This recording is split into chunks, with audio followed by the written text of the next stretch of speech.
ತುಂಬಾ ತುಂಬಾ ನೋವಾಗೋಯ್ತು ಗುರುಗಳೇ. ಪುನಃ ಜಮೀನ್ ಮಾರ್ರೆ 3 ಎಕರೆ ಜಮೀನ್ ಮಾರಿ ಹಾಲು ಸಾಲ ತೀರ್ಸ್ಮಿಲ್ಲ ಗುರುಗಳ. ಪುನಃ 40 ಲಕ್ಷ ಹಂಗೆ ಉಳ್ಕೊಬಿಡ್ತು. 40 ಲಕ್ಷ ಉಳ್ಕೊಬಿಟ್ಟ ಗುರುಗಳೇ. ಡೈರಿ ಊರ್ಗ್ ಹೋಗಕ್ಕಾಗ್ಲಿಲ್ಲ ಗುರುಗಳೇ. ನಾನು ಊರಲ್ಲಿ ಹೋದ್ರೆ ಎಲ್ಲ ಕೇಳ್ತಾರೆ, ಬಡ್ಡಿನ 80,000 ಕಟ್ಬೇಕಾಯ್ತು ಗುರುಗಳೇ ತಿಂಗಳಿಗೆ. ಯಾರಿಗೆ? ಈ 40 ಲಕ್ಷ ಸಾಲ ಮಾಡಿದ್ನಲ್ಲ ಗುರುಗಳೇ, ಅವ್ರಿಗೆ 70 ಲಕ್ಷ ನನಗ್ ಕೊಡ್ಬೇಕಾದ್ರೆ ಅವ್ರು ಯಾರು ಬಡ್ಡಿ ಸರಿಯಾಗಿ ಕೊಡ್ತಿರ್ಲಿಲ್ಲ ಗುರುಗಳೇ. ಏನೇನೋ ಹೇಳೋರು, ಕತೆ ಗೀತೆ ಹೇಳೋರು. ನಾನು ಎಷ್ಟೆಷ್ಟು ಹಿಂಸೆ ಮಾಡಿ ಇದ್ ಮಾಡಿದ್ರು ಏನು ಮೇಂಟೆನೆನ್ಸ್ ಮಾಡಕ್ಕಾಗಿಲ್ಲ ಗುರುಗಳೇ. ಅಲ್ಲಿ ಡೈರಿಲಿ ಒಂದ್ 20,000 30,000 ಲಾಭ ಬರ್ತಾ ಇತ್ತು. ಬಡ್ಡಿ ಕಟ್ಟಕ್ಕಾಗದೆ ಡೈರಿ ಬಿಟ್ಟೆ ಗುರುಗಳೇ. ಈ ನನ್ ಪರಿಸ್ಥಿತಿಗೆ ಹೆಂಗದ ಅಂದ್ರೆ ಗುರುಗಳೇ, ಸಾಯ್ಬೇಕು ಪಾಯ್ಸನ್ ತೆಗೆದು ಇಟ್ಟಿದ್ದೀನಿ ಗುರುಗಳೇ. ಸಾಯ್ಬೇಕು ಅಂತಿದ್ದೀನಿ ಗುರುಗಳೇ.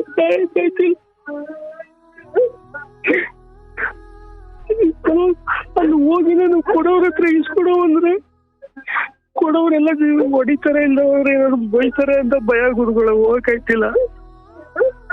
ಯಾರು ಹೊಡಿತಾರೆ, ಯಾರು ಬೈತಾರೆ? ಅದೇ ನನಗ್ ಕೊಟ್ಟಿದಾರಲ್ಲ ಗುರುಗಳೇ ಚೀಟಿ ದುಡ್ಡುಗಳೆಲ್ಲ ನಾನು ಕೊಡ್ಬೇಕು ಗುರುಗಳೇ. ಒಂದ್ 40 ಲಕ್ಷ ಚೀಟಿ ಕಟ್ಟಿದಾರಲ್ಲ ಗುರುಗಳೇ, ಮಧ್ಯಾಹ್ನ ನಿಲ್ಸ್ಬಿಟ್ಟೆ ಒಂದ್ 5-6 ತಿಂಗಳು ಇರುವಾಗ್ಲೇ. ಅವರು ಹೊಡಿತಾರೆ ಬೈತಾರೆ ಅಂದ್ಬಿಟ್ಟು ಹೋಗಕ್ಕಾಗಿಲ್ಲ ಗುರುಗಳೇ. ನಿಮ್ಗೆ ಹೊಡಿತಾರೆ ಅಂತ? ಹೊಡಿತಾರೆ. ನಾನ್ ಕೊಡೋರ್ನು ಕೇಳಕ್ ಹೋದ್ರೆ ಏನ್ ಮಾಡ್ತಾರೆ ಗುರುಗಳೇ, ಅವರು ನನಗ್ ಕೊಡೋರ್ನ ಫೋನ್ ಮಾಡ್ಬಿಡ್ತಾರೆ ಗುರುಗಳು. ನನಗ್ ಕೊಡೋರು ಫೋನ್ ಮಾಡ್ಬಿಡ್ತಾರೆ ಗುರುಗಳೇ. ನಮ್ ಮಿಸಸ್ ಬೇರೆ ಫೋನ್ ಮಾಡ್ತಾರೆ, ಬನ್ನಿ ನಾವ್ ಹೆಂಗ್ ಮಾಡೋದ, ನಾನು ನಮ್ ಮಗ ನೋಡ್ಕೊತಾನ, ನಾನು ಹೀರೋವಾಗಿ ನೋಡ್ಕೊತೀರ, ಜಮೀನು ಆಸ್ತಿ ಪಾಸ್ತಿ ಎಲ್ಲ ಮಾರೋಯ್ತು. ಅತಿ ಆಸೆ ಅಂತ ಅನ್ಸಲ್ವ ನಿಮ್ಗೆ? ಅದೇ ಅತಿ ಆಸೆ ಆಯ್ತು ಗುರುಗಳೇ. ಅತಿ ಆಸೆನೆ ಗುರುಗಳೇ. ಬೇಗ ದುಡ್ಡು ಸಂಪಾದನೆ ಮಾಡ್ಬೇಕು ಅಂತ ಗುರುಗಳೇ ಅತಿ ಆಸೆ ಆಯ್ತು. ಏನಪ್ಪ ಇವಾಗ ಒಬ್ಬನೇ ಇದ್ದೀನಿ ಗುರುಗಳೇ. ರೂಮ್ ಅಲ್ಲಿ ಊಟ ಇಲ್ಲ ಅಂತ ಹೋಟ್ಲಲ್ಲಿ ಮಾಡ್ಬೇಕು. ಹೋಟ್ಲಲ್ಲಿ ಮಾಡಕ್ ಆಯ್ತಿಲ್ಲ ಗುರುಗಳು. ಊರ್ಗ್ ಹೋಗೋಣ ಅಂದ್ರೆ ಭಯ ಗುರುಗಳೇ. ಊರ್ಗ್ ಹೋಗಿ ಏನ್ ಮಾಡೋದು? 3 ತಿಂಗಳಾಯ್ತು ಗುರುಗಳೇ. 3 ತಿಂಗಳ ಒಬ್ಬನೇ ಇದ್ದೀನಿ. ಊಟ ಮಾಡಕ್ಕಾದ್ರೆ ಮಾಡ್ತೀನಿ, ಇಲ್ಲ ಆಯ್ತಿಲ್ಲ ಗುರುಗಳೇ. 15,000 ಕೊಡ್ತಾರೆ ಗುರುಗಳೇ. 15,000 ಊಟಕ್ಕೆ ಆಗುತ್ತೆ. ಒಳ್ಳೇದಾಗ್ಲಿ. ಏನಾದ್ರು ಹಂಚ್ಕೊಳ್ಳೋದಿದ್ಯಾ? ಹೌದು ಗುರುಗಳೇ. ಹೇಳಿ ಗುರುಗಳೇ, ನಮ್ ತಂದೆ ತಾಯಿ, ನಾನು ನಮ್ಮ ಅಕ್ಕ ಇಬ್ರು ಮಕ್ಕಳು. ನಮ್ ತಂದೆ ನಮ್ಮ ತಾತ ಅವ್ರದ್ದು ಜಮೀನು ಇತ್ತು ಗುರುಗಳೇ. ಒಂದ್ 7 ಎಕರೆ ಇತ್ತು. 5 ಎಕರೆ ನೀರಾವರಿ, 3 ಎಕರೆ ಮಳೆ ಆಶ್ರಿತ ಇತ್ತು ಗುರುಗಳೇ. ನಮ್ಮ ಅಕ್ಕನ ಆಗ್ಲೇ ನನಗ ಚಿಕ್ಕವ್ರಿದ್ದಾಗಲೇ ಮದುವೆ ಮಾಡ್ಕೊಟ್ಬಿಟ್ರು ಅಕ್ಕನ್ನ. ಅಕ್ಕವ್ರಿಗೆ ಚಿಕ್ಕ ವಯಸ್ಸಿದ್ದಾಗ್ಲೂ ನಿಮಗ್ ಚಿಕ್ಕ ವಯಸ್ಸಿದ್ದಾಗ್ಲೂ? ನನಗ್ ಚಿಕ್ಕ ವಯಸ್ಸಿದ್ದಾಗ ಅಕ್ಕವ್ರು ಮದುವೆ ಮಾಡ್ಬಿಟ್ರು ಗುರುಗಳೇ. 14 ವರ್ಷಕ್ಕೆ. ನಿಮ್ಗೂ ಎಷ್ಟು ವರ್ಷ ಅಂತರ? ಒಂದು 15 ವರ್ಷ ಅಂತರ. 15 ವರ್ಷ. ಅಕ್ಕನ್ಗೂ ನಿಮಗೂ 15 ವರ್ಷ ಅಂತರನಾ? ಹೌದು ಗುರುಗಳೇ. ಓ ಹೌದಾ? ಏನಂಗಾರ ಅಕ್ಕಂಗ್ ಮದ್ವೆ ಆದಾಗ ಏನ್ ತೊಟ್ಲಲ್ಲಿ ಇದ್ರ ಅಂತ ನೀವು? ಇಲ್ಲ ಗುರುಗಳ, 4 ವರ್ಷ ಆಗಿತ್ತು ಅಷ್ಟೇ, ನೆನಪಿಲ್ಲ ಗುರುಗಳ ಮದುವೆ ಆಗಿತ್ತು ನನಗೆ. ಆಯ್ತು. ಆಮೇಲೆ ನಮ್ಮ ತಂದೆಯವರೇ, ನಮ್ಮ ತಂದೆ ತಾಯಿ ನಾನು 3 ಜನ ಇದ್ದಿದ್ದು ಗುರುಗಳೇ. ತಂದೆ ಓಕೆ. ಅಕ್ಕ ಹೋದ ನಂತರ ನೀವು ತಂದೆ ತಾಯಿ ನೀವು? ಹೌದು ಗುರುಗಳೇ. ನಮ್ ತಂದೆ ವ್ಯವಸಾಯ ಮಾಡಿಸ್ತಾ ಇದ್ರು, ಚೆನ್ನಾಗ್ ಮಾಡಿಸ್ತಾ ಇದ್ರು. ನಾನು ಒಬ್ನೇ ಅಲ್ವಾ ನೋಡ್ಕೊತಾ ಇದ್ರು, ಓದಿಸ್ತಾ ಇದ್ರು, ಚೆನ್ನಾಗಿ ಓದಿಸ್ತಾ ಇದ್ರು. ಏನು ಪ್ರಾಬ್ಲಮ್ ಎಲ್ಲ ಕೊಡ್ತಿರ್ಲಿಲ್ಲ ಗುರುಗಳೇ. ಧ್ವನಿ ಕೇಳುತ್ತಿಲ್ಲ. ದುಡ್ಡು ಕಾಸೆಲ್ಲ ಚೆನ್ನಾಗಿತ್ತು ಗುರುಗಳೇ. ಓಕೆ. ಅಪ್ಪ ಚೆನ್ನಾಗಿ ನೋಡ್ಕೊಳ್ತಿದ್ರು ಅಂತ? ಅಪ್ಪ ಚೆನ್ನಾಗಿ ನೋಡ್ಕೊಳ್ತಾ ಇದ್ರು. ನಾನು PUC ವರ್ಗೂ ಓದ್ದೆ ಗುರುಗಳೇ. PUC ಪಾಸ್ ಆಯ್ತು.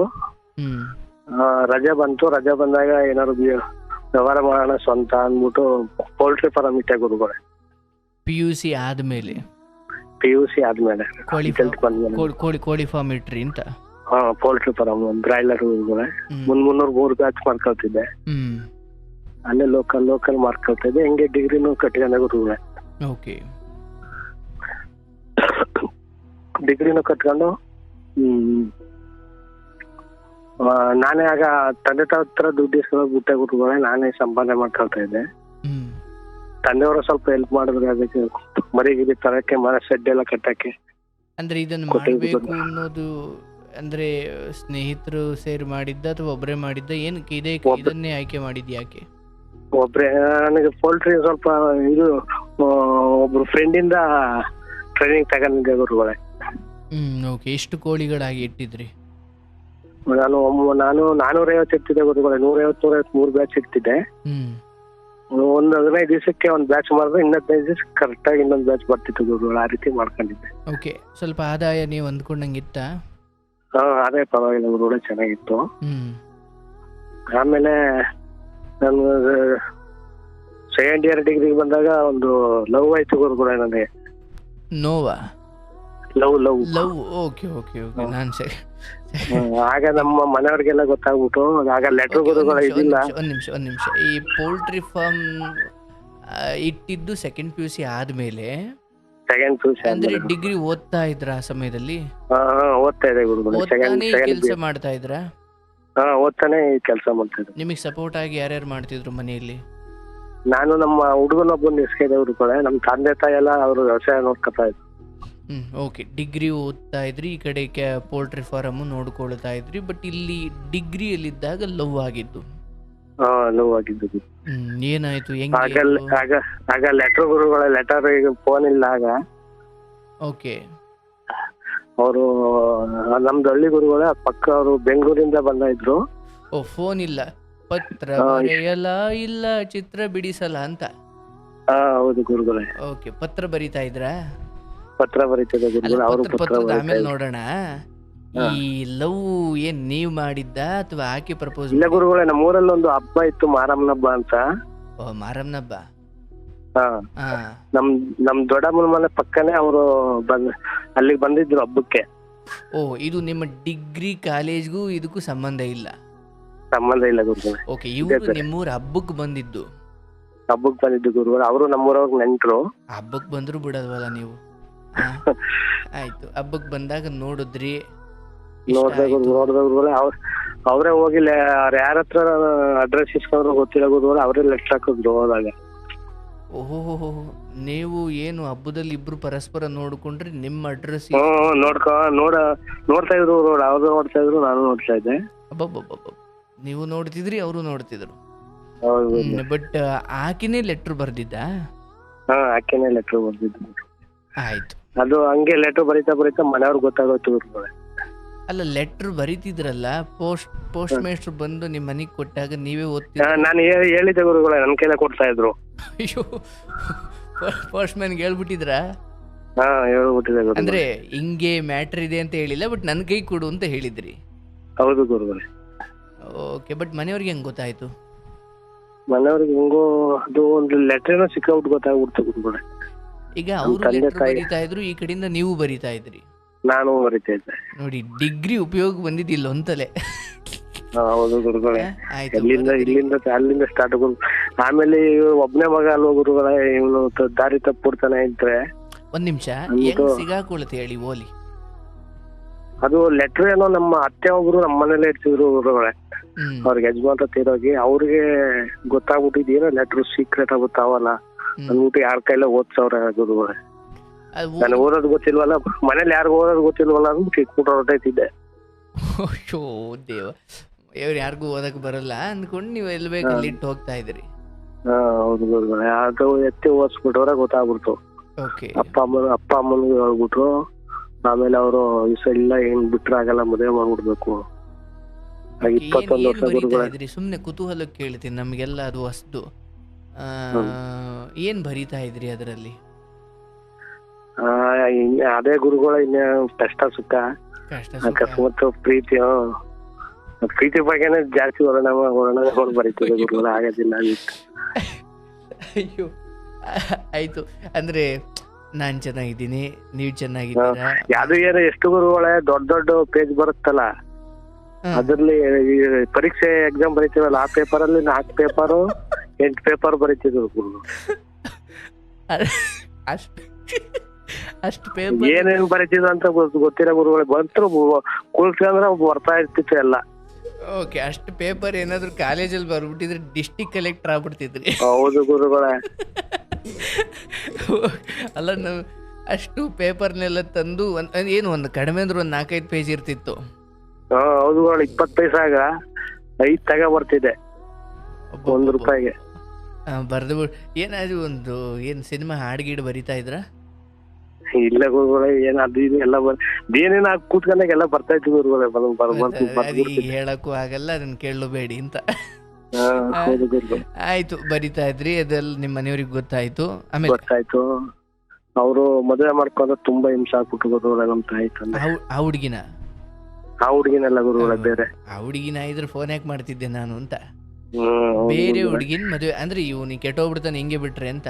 ಹಿಂಗೆ ಬಿಟ್ಟು ಕೆಟ್ಟೋಗ್ಬಿಡ್ತಾರ. ಅವ್ರು ಬೆಂಗಳೂರಲ್ಲಿ ಇರೋದು ಸರಿ ಇರಲ್ಲ. ಬೆಂಗಳೂರು ಹೊರಟಾಯ್ತಾನೆ ನಮ್ಮೂರವ್ರು ಅವರು. ಬೆಂಗಳೂರು ಬೆಂಗಳೂರು ಹೊರಟಾಯ್ತಾನೆ ಅವನು. ಇಲ್ಲಿ ಬಿಟ್ರೆ ನಮ್ಮನ್ ಹೋಗ್ಬಿಟ್ಟು ಬೆಂಗಳೂರು ಹೊರಟಾದ್ರೆ ನಾವೇನ್ ಮಾಡೋದು ಅಂತ ಇದ್ ಮಾಡಿದ್ರು ಗುರುಗಳೇ. ಆಮೇಲೆ ಮದ್ವೆನೂ ಹೆಂಗೆ ಆಯ್ತು ಗುರು, ಮದ್ವೆನೂ ಆಗ್ಬಿಡ್ತು. ಬೇರೆ ಕಡೆ ನೋಡ್ ಮಾಡಿದ್ರು. ಓಹೋ, ಪತ್ರ ನಿಂತೋದ್ವಾ? ಪತ್ರ ನಿಂತೋಯ್ತು ಗುರುಗಳೇ. ಅವ್ರಿಗೂ ಗೊತ್ತಾಗೋಯ್ತು ವಿಷಯ. ಈ ಕಡೆಯಿಂದ ನೀವೇ ಪತ್ರ ಬರೋದ್ರ? ಇಲ್ಲ ಗುರುಗಳೇ, ನನ್ನ ಮದುವೆ ಕಾಗದನೇ ಕಳಿಸಿದ್ದೆ. ಅಯ್ಯಪ್ಪ, ಹೆಂಗ ಹುಡುಗಿಗೆ? ಅದಕ್ಕಿಂತ ಮುಂಚೆ ಒಂದ್ ಪತ್ರನ ಬರ್ದಿದೆ ಗುರುಗಳೇ, ಹಿಂಗ ಆಗ್ಬಿಟ್ಟೈತೆ, ಮನೇಲಿ ಒಪ್ತಾ ಇಲ್ಲ ನಿಮ್ಮನ್ನ ಮದುವೆ ಮಾಡ್ಕೊಳಕ್ಕೆ ಅಂತ. ಮರ್ತು ಬಿಡು ಅಂತ. ಭೇಟಿನೂ ಇಲ್ಲ, ಟಚ್ ಇಲ್ಲ ಗುರುಗಳೇ ಒಂದ್ಸರಿನೂ ನಮ್ದು. ಅದಾದ್ಮೇಲೆ ಯಾವ ಹಬ್ಬನೂ ಆಗ್ಲೇ ಇಲ್ವಾ? ಇನ್ನೊಂದು ಹಬ್ಬ ಹೊತ್ತಿಗೆ ಗೊತ್ತಾಗೇ ಬಿಡ್ತಾರೆ ಗುರುಗಳೇ, ನೆಕ್ಸ್ಟ್ ವರ್ಷ ಹಬ್ಬ ಬರೋ ಹೊತ್ತಿಗೆ. ಓಕೆ ಓಕೆ, ಅವಾಗ ನೀವು ಈಗ ಮನೆಯವ್ರು ಒಪ್ತಾ ಇಲ್ಲ, ಗೊತ್ತಾಗ್ಬಿಟ್ಟಿದೆ ಅಂತ ಒಂದು ಹಂತಕ್ಕೆ ಫಸ್ಟ್ ತಿಳಿಸಿದ್ರಿ, ಆಮೇಲೆ ನೀವು ಮದುವೆ ಪತ್ರಿಕೆನೇ ಕಳಿಸ್ಕೊಟ್ರಿ. ಹೌದು ಗುರುಗಳೇ. ಪಾಪ. ಆಯ್ತು. ಅದಾಯ್ತಾ ಗುರುಗಳೇ. ಆಮೇಲೆ ಮದುವೆ ಆಯ್ತು. ಮದುವೆ ಆದಾಗ ಸ್ವಲ್ಪ ಅಪ್ಪ ಸಾಲ ಮಾಡಿದ್ರು ಗುರುಗಳೇ ಮದುವೆಗೆ. ನಿಮಗೆ ಯಾರ ಮನೆಯವರು ನೋಡಿದ ಹೆಣ್ಣು ಮಗಳು ನಿಮ್ಗೆ ಇಷ್ಟ ಇದ್ರ ಮದುವೆ ಆಗ್ಲಿಕ್ಕೆ? ಇಷ್ಟ ಇದ್ರು ಗುರುಗಳು, ಇಷ್ಟ ಆಯ್ತು. ಹೆಂಗಿದ್ರು ಮಾಡ್ಕೊಲೇಬೇಕಾದ್ರು ಅಪ್ಪ ಅಮ್ಮ ಅಳ್ತಾ ಇದ್ರು, ಮಾಡ್ಕೊಬಿಡು ಮದುವೆನ ಮಾಡ್ಕೊಬಿಡು ಅಂತ. ಆಯ್ತು. ಬಟ್ ಸಾಲ ಮಾಡ್ಕೊಂಡಿದ್ರು ಮದುವೆಗೆ? ಮದುವೆಗೆ ಅಮ್ಮನೂ ಸಾಲ ಇಸ್ಕೊಂಡಿದ್ರು ಗುರುಗಳೇ. ಸ್ವಲ್ಪ ಮಾಡಿದ್ರು ಗುರುಗಳೇ, ಒಂದ್ 15-20 ಸಾವಿರನೇನೋ ಮಾಡಿದ್ರು ಅಷ್ಟೇ. ಆಮೇಲೆ ನಾನು ಪೋಲ್ಟ್ರಿ ಫಾರಂ ಮಾಡ್ತಾ ಇದ್ನಲ್ಲ ಗುರುಗಳೇ, ಪೋಲ್ಟ್ರಿಲ್ ಸ್ವಲ್ಪ ಲಾಸ್ ಆಯ್ತು. ಪೋಲ್ಟ್ರಿಲ್ ಒಂದ್ 20-30 ಸಾವಿರ ಲಾಸ್ ಆಗ್ಬಿಡ್ತು ಗುರುಗಳೇ. ಎಲ್ಲ ಒಂದೇ ಸರ್ ಸತ್ತೋಗ್ಬಿಟ್ಟು. ಅಯ್ಯೋ, ಏನಾಯ್ತು? 900 ಕೋಳಿ. ಅದ್ಯಾವ ಒಂದು ರಾಣಿಕೇಟ್ ಅಂತ ರೋಗ ಇದೆ ಗುರುಗಳು. ಅದು ಬಂದ್ರೆ ಎಲ್ಲ ಒಂದಕ್ಕೆ ಬಂದ್ರೆ ಎಲ್ಲಕ್ಕೂ ಇದಾಗುತ್ತೆ ಗುರುಗಳು. ಅದು ಬಂದ್ಬಿಡ್ತಾವ ಒಂದ್ಸಾರಿ. ಈಗ 150 ಕೋಳಿ ಹಿಡಿತಿರಲ್ಲ, ನಿಮ್ಗೆ ಎಷ್ಟು ಖರ್ಚು ಬರುತ್ತೆ?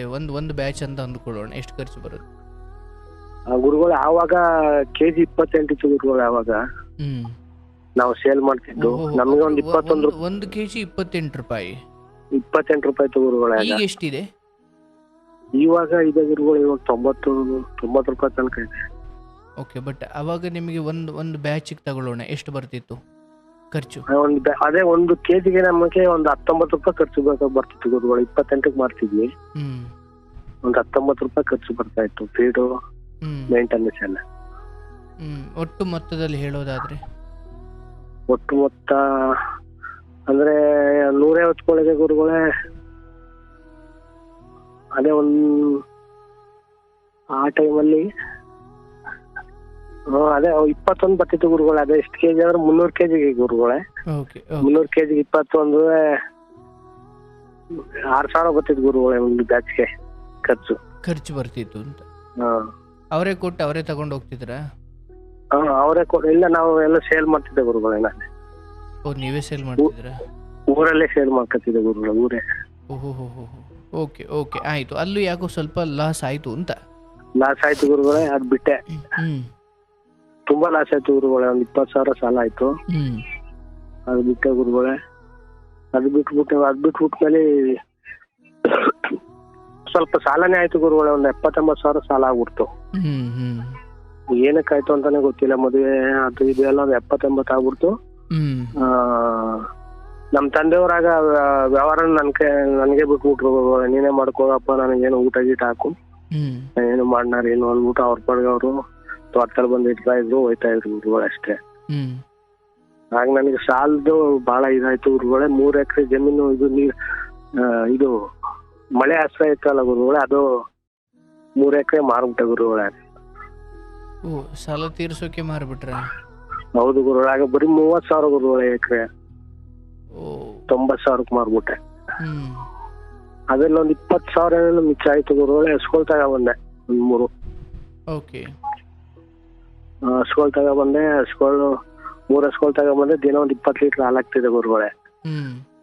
ತೋಟ ತಂದೆನೆ ನೋಡ್ಕೊತಾ ಇದ್ರು. 3 ಎಕರೆ ಜಮೀನು ಹೋಯ್ತು. ಹಿಂಗೆ ಅಳ್ತಾ ಇದ್ರು. ಅಮ್ಮ ಅಪ್ಪ ಎಲ್ಲ ಅಳ್ತಾ ಇದ್ರು. ನಾವು ಇನ್ನೇನು ಹೋಯ್ತಲ್ಲ, ಇನ್ನೇನ್ ಬಿಡಪ್ಪ ಅಂದ್ಬಿಟ್ಟು. ಆಮೇಲೆ ಹಸ್ಕೊಳ್ ತಗೊಬಂದ ಗುರುಗಳೇ. ಹಸ್ಕೊಳ್ ತಗೊಬಂದು ಹಾಲು ಹಾಕ್ತಿದೆ ಗುರುಗಳೇ. ಹಾಲು ಹಾಕ್ತಾಗ ಅಲ್ಲಿ ನಾನು ಓದಿದ್ನಲ್ಲ ಗುರುಗಳೇ, ಸೆಕ್ರೆಟರಿ ಆಗಪ್ಪ ನೀನು ಹಾಲು ಡೈರಿಗೆ ಅಂದ್ರು. ಏನಪ್ಪ? ಸೆಕ್ರೆಟರಿ, ಅದೇ ಹಾಲಿನ ಡೈರಿ ಇತ್ತಲ್ಲ ಗುರುಗಳೇ ಸಂಘ ಊರಲ್ಲಿ, ಅಲ್ಲಿಗೆ ಸೆಕ್ರೆಟರಿ ಆಗಪ್ಪ, ಕಾರ್ಯದರ್ಶಿ ಆಗು, ಯಾರು ಹುಡುಗ್ರಿಲ್ಲ ಅಂತ ಹೇಳಿದ್ರು. ನಾನು ಸೆಕ್ರೆಟರಿ ಪೋಸ್ಟ್ ಕೊಟ್ಟರು ಗುರುಗಳೇ. ನಾನೇ ಮಾಡ್ಕೊಂಡೆ. ಇದು ಮಾಡ್ಕೊಂಡೆ, ಅದು ಮಾಡ್ಕೊಂಡೆ. ಹಸ್ಕೊಳ ನೋಡ್ಕೊತಾ ಇದ್ದೆ. ಅಲ್ಲಿ ನಾನು ಒಂದು ಎಡವಟ್ ಮಾಡಿದೆ ಏನೋ ಗುರುಗಳೇ, ಚೀಟಿಗಳು ಮಾಡ್ಬಿಟ್ಟೆ ಗುರುಗಳು ಅಲ್ಲಿ. ಅಂದ್ರೆ ಆ ಸಂಘದವ್ರನ್ನೇ ಸೇರಿಸಿ? ಸಂಘದವರು ಹೊರಗಡೆ ನಮ್ ಸ್ನೇಹಿತರುಗಳು ಸೇರಿಸಿ 1 ಲಕ್ಷದ್ದು ನೀವೇ ನಡೆಸಿದ್ದು? 1 ಲಕ್ಷದ್ದು 3, 50,000 3 ಚೀಟಿಗಳು ಬಂದೆ ಗುರುಗಳೇ. ಅಲ್ಲ, ನೀವು ಚೀಟಿ ಹಾಕಿದ್ರು ನಡೆಸಿದ್ ನೀವು? ನಾನೇ ನಡೆಸ್ತಿದ್ದೆ ಗುರುಗಳೇ. ನಾನೇ ನಡೆಸ್ತಿದ್ದೆ ಗುರುಗಳೇ. ಅವು 6 ಚೀಟಿ ಮುಗಿಯೋತ್ತಿಗೆ ಗುರುಗಳು ಹೊರಗಡೆ ಇದ್ರಲ್ಲ, ಅವರೆಲ್ಲ ಕಟ್ಲಿಲ್ಲ ಗುರುಗಳೇ. ತುಂಬಾ ಸಾಲ ಆಗ್ಬಿಡ್ತು. ಡೈರಿಲೂ ಸಂಪಾದನೆ ಬರ್ತಾಯಿತ್ತು ಗುರುಗಳೇ. ಸಂಪಾದನೆ ಮೇಲೂ ಸಾಲ ಆಗ್ಬಿಡ್ತು. ಏನಪ್ಪ ಹಿಂಗಾಯ್ತಲ್ಲ ಅಂದ್ಬಿಟ್ಟದೆ. ಡೈರಿಯಿಂದ ಪುನಃ ನಾವು ಅದ್ ತೀರ್ಸ್ತೆ ಗುರುಗಳೇ, ಸಾಲ ತೀರಿಸ್ತೆ ಹೆಂಗೋ. ಡೈರಿಲೇ ಸಂಪಾದನೆ ಮಾಡಿ ತೀರಿಸ್ತೆ. ಆಮೇಲೆ ಡೈರಿ ಸಂಪಾದನೆ ಮಾಡಿ ತೀರಿಸ್ಬಿಟ್ಟು ಪುನಃ ಒಂದು 15-20 ಲಕ್ಷ ರೂಪಾಯಿ ಏನೋ ಮಾಡಿದೆ ಗುರುಗಳೇ, ಸ್ವಂತ ಅಮೌಂಟ್ ಅಂತ. ಅಂದ್ರೆ ಡೈರಿಲೇ ದುಡ್ದು? ಡೈರಿಲೇ ದುಡ್ದು. ಡೈರಿಲೇ ಎಷ್ಟು ವರ್ಷಕ್ಕೆ ಅಷ್ಟು ಮಾಡಿದ್ರಿ ಗುರುಗಳೇ? ಒಂದು 3 ವರ್ಷಕ್ಕೆ. 3 ವರ್ಷಕ್ಕೆ ಒಂದು 20 ಲಕ್ಷ ಮಾಡಿದ್ರ? 20 ಲಕ್ಷ ಸಂಪಾದನೆ ಮಾಡಿದೆ ಗುರುಗಳೇ. ಅಂದ್ರೆ ಮನೆ, ತೋಟದ್ದು ಅಥವಾ ಡೈರಿದೆಲ್ಲ ಸೇರಿ? ಎಲ್ಲ ಸೇರಿ ಗುರುಗಳೇ. ಮಾಡಿದೆ ಗುರುಗಳೇ. ಆಮೇಲೆ ಸಿಟಿಗೆ ಬರ್ಬೇಕು. ಮಗನ್ನೇ ಸ್ಕೂಲಿಗೆ ಸೇರ್ಸಕ್ಕೆ 6 ವರ್ಷ ಆಯ್ತು ಗುರುಗಳೇ. ಮಗ ಒಬ್ಬ ಹುಟ್ಟಿದ್ದ. ಪಕ್ಕ ಸಿಟಿಗೆ ಹೋಗೋಣ, ನೀವು ಸಿಟಿಗೆ ಹೋಗ್ರಪ್ಪ, ಅಲ್ಲಿ ಮಗನ್ ಸೇರಿಸಿ ಓದಿಸಿ, ಇಲ್ಲಿ ಎಜುಕೇಶನ್ ಸೇರ್ಲಿಲ್ಲ ಅಂತ ನಮ್ಮ ತಂದೆ ತಾಯಿ ಅಂದ್ರು. ಆಮೇಲೆ ನಾನು ನನ್ನ ಹೆಂಡತಿ, ನಮ್ಮ ಮಗ 3 ಜನ ಸಿಟಿಗೆ ಬಂದ ಗುರುಗಳೇ ನಾವು. ಸಿಟಿಗೆ ಬಂದಾಗ ಗುರುಗಳೇ ನನ್ನ ಹತ್ರ 20 ಲಕ್ಷ ಆಯ್ತು ಗುರು. 13,000 ರೂಪಾಯಿ ಬಡ್ಡಿ ಬರ್ತಾ ಇತ್ತು ತಿಂಗಳು. ಡೈರಿ ಹಂಗೆ ಡೈಲಿ ನಾನು ಹೋಗಿ ಗಾಡಿಲಿ ಡೈರಿ ನೋಡ್ಕೊಂಡು ಬರ್ತಾ ಇದ್ದೆ. ಅಷ್ಟೊತ್ತು ನಮ್ಮ ತಂದೆನೂ ತೀರೋದ್ರು ಗುರುಗಳೇ. ನಮ್ಮ ತಂದೆ ತೀರೋದ್ರು. ಹಸ್ಗಳು ಮೇಂಟೆನೆನ್ಸ್ ಮಾಡಕ್ ಆಗ್ಲಿಲ್ಲ. ಹಸ್ಗಳೆಲ್ಲ ಕೊಟ್ಬಿಟ್ಟೋ ಗುರುಗಳೇ. ತೋಟನೂ ಗುತ್ತಿಗೆ ಕೊಟ್ಬಿಟ್ಟು ಬೇರೆಯವ್ರಿಗೆ. ಇನ್ನು ಇಲ್ಲಿ ಏನ್ ಮಾಡೋದಪ್ಪ, ಬೆಳಿಗ್ಗೆ 1 ಗಂಟೆ, ಸಾಯಂಕಾಲ 1 ಗಂಟೆ ಕೆಲಸ ಗುರುಗಳೇ ಡೈರಿಲಿ ಅಷ್ಟೇ. ಮಧ್ಯಾಹ್ನ ಎಲ್ಲ ಫ್ರೀ ಇರ್ತೀನಿ. ಎಲ್ಲ ಸಿಟಿಗೆ ಹೋಗಿ ಏನಪ್ಪ ಸುಮ್ಮನೆ ಇಲ್ಲವ್ರು ಮಲಗಿ ಇರ್ಬೇಕು, ಏನಾರು ಮಾಡೋದ ಅಂದ್ಬಿಟ್ಟು 20 ಲಕ್ಷ ಇತ್ತಲ್ಲ ಗುರುಗಳೇ. ಇಲ್ಲಿ ಬಂತು ಗುರುಗಳೇ ನನಗೆ ಇದು ಹಿಂಸೆ. ಆಗ ನಾನು ಒಂದು ಫೈನಾನ್ಸ್ ಮಾಡೋಣ ಡೈಲಿ ಕಲೆಕ್ಷನ್ ಅಂದ್ಬಿಟ್ಟು ಒಂದ್ 20,000 100 ಜನ ಕೊಟ್ಟೆ ಗುರುಗಳೇ. 100? ಅಲ್ಲೇ ಪರಿಚಯ ಹೊಸ ಒಬ್ರು ಫ್ರೆಂಡ್ ಇದ್ರು, ಅವ್ರ ಕಡೆಯಿಂದ ಪರಿಚಯ ಮಾಡ್ಕೊಂಡು 100 ಜನ ಕೊಟ್ಟೆ ಗುರುಗಳೇ. ಒಂದು 2-3 ವರ್ಷ ಚೆನ್ನಾಗಿ ನಡೀತು ಗುರುಗಳೇ. ಅಂದ್ರೆ 20,000 ಕೊಟ್ಟು ಏನು ವಾಪಸ್ ನಿಮ್ಗೆ ಏನ್ ಬರ್ತದೆ? ನಾವು 18,000 ಕೊಡ್ತಿದ್ದೆ ಗುರುಗಳೇ. ಡೈಲಿ 200 ರೂಪಾಯಿ 100 ದಿನ ಕಟ್ಟೋದು ಅವರು. ಡೈಲಿ 100 ರೂಪಾಯಿ? 200 ರೂಪಾಯಿ ಗುರುಗಳೇ. 10,100 ರೂಪಾಯಿ. ಓಕೆ, 200 ರೂಪಾಯಿ. 200 ರೂಪಾಯಿ. ಓಕೆ, ನೀವು ಅವ್ರಿಗೆ 18 ಕೊಡ್ತಾ ಇದ್ರಿ? 18 ಕೊಡ್ತಾ ಇದ್ದೆ. ಅಲ್ಟಿಮೇಟ್ಲಿ 100 ದಿನಕ್ಕೆ ನಿಮಗೆ ಅವ್ರು ಎಷ್ಟು ವಾಪಸ್ ಕೊಟ್ಟಂಗ ಆಗೋದು? 100 ದಿನಕ್ಕೆ 20,000 ಕೊಟ್ಟಂಗ ಆಗೋದು ಗುರು. 2,000 ಎಕ್ಸ್ಟ್ರಾ? 2,000 ಎಕ್ಸ್ಟ್ರಾ 100 ದಿನಕ್ಕೆ. ನಮ್ಗೆ ಆಮೇಲೆ ಡೈಲಿ ಈಗ 20 ಲಕ್ಷ ಬಿಟ್ಟಿದ್ನಲ್ಲ ಗುರುಗಳೇ, ಡೈಲಿ 2,000 ಕಲೆಕ್ಷನ್ ಆಗ್ತಾ ಇತ್ತು. ಪುನಃ ಅದನ್ನು ಪುನಃ ಸೇರ್ಸಿ 10,000 ಪುನಃ ಬಿಡ್ತಾ ಇದ್ನಲ್ಲ ಗುರುಗಳೇ. ಆಮೇಲೆ ಅದು ನಡೀತಾ ಇತ್ತು ಗುರುಗಳೇ. ಡೈರಿ ನೋಡ್ಕೊತಾ ಇದ್ದೆ.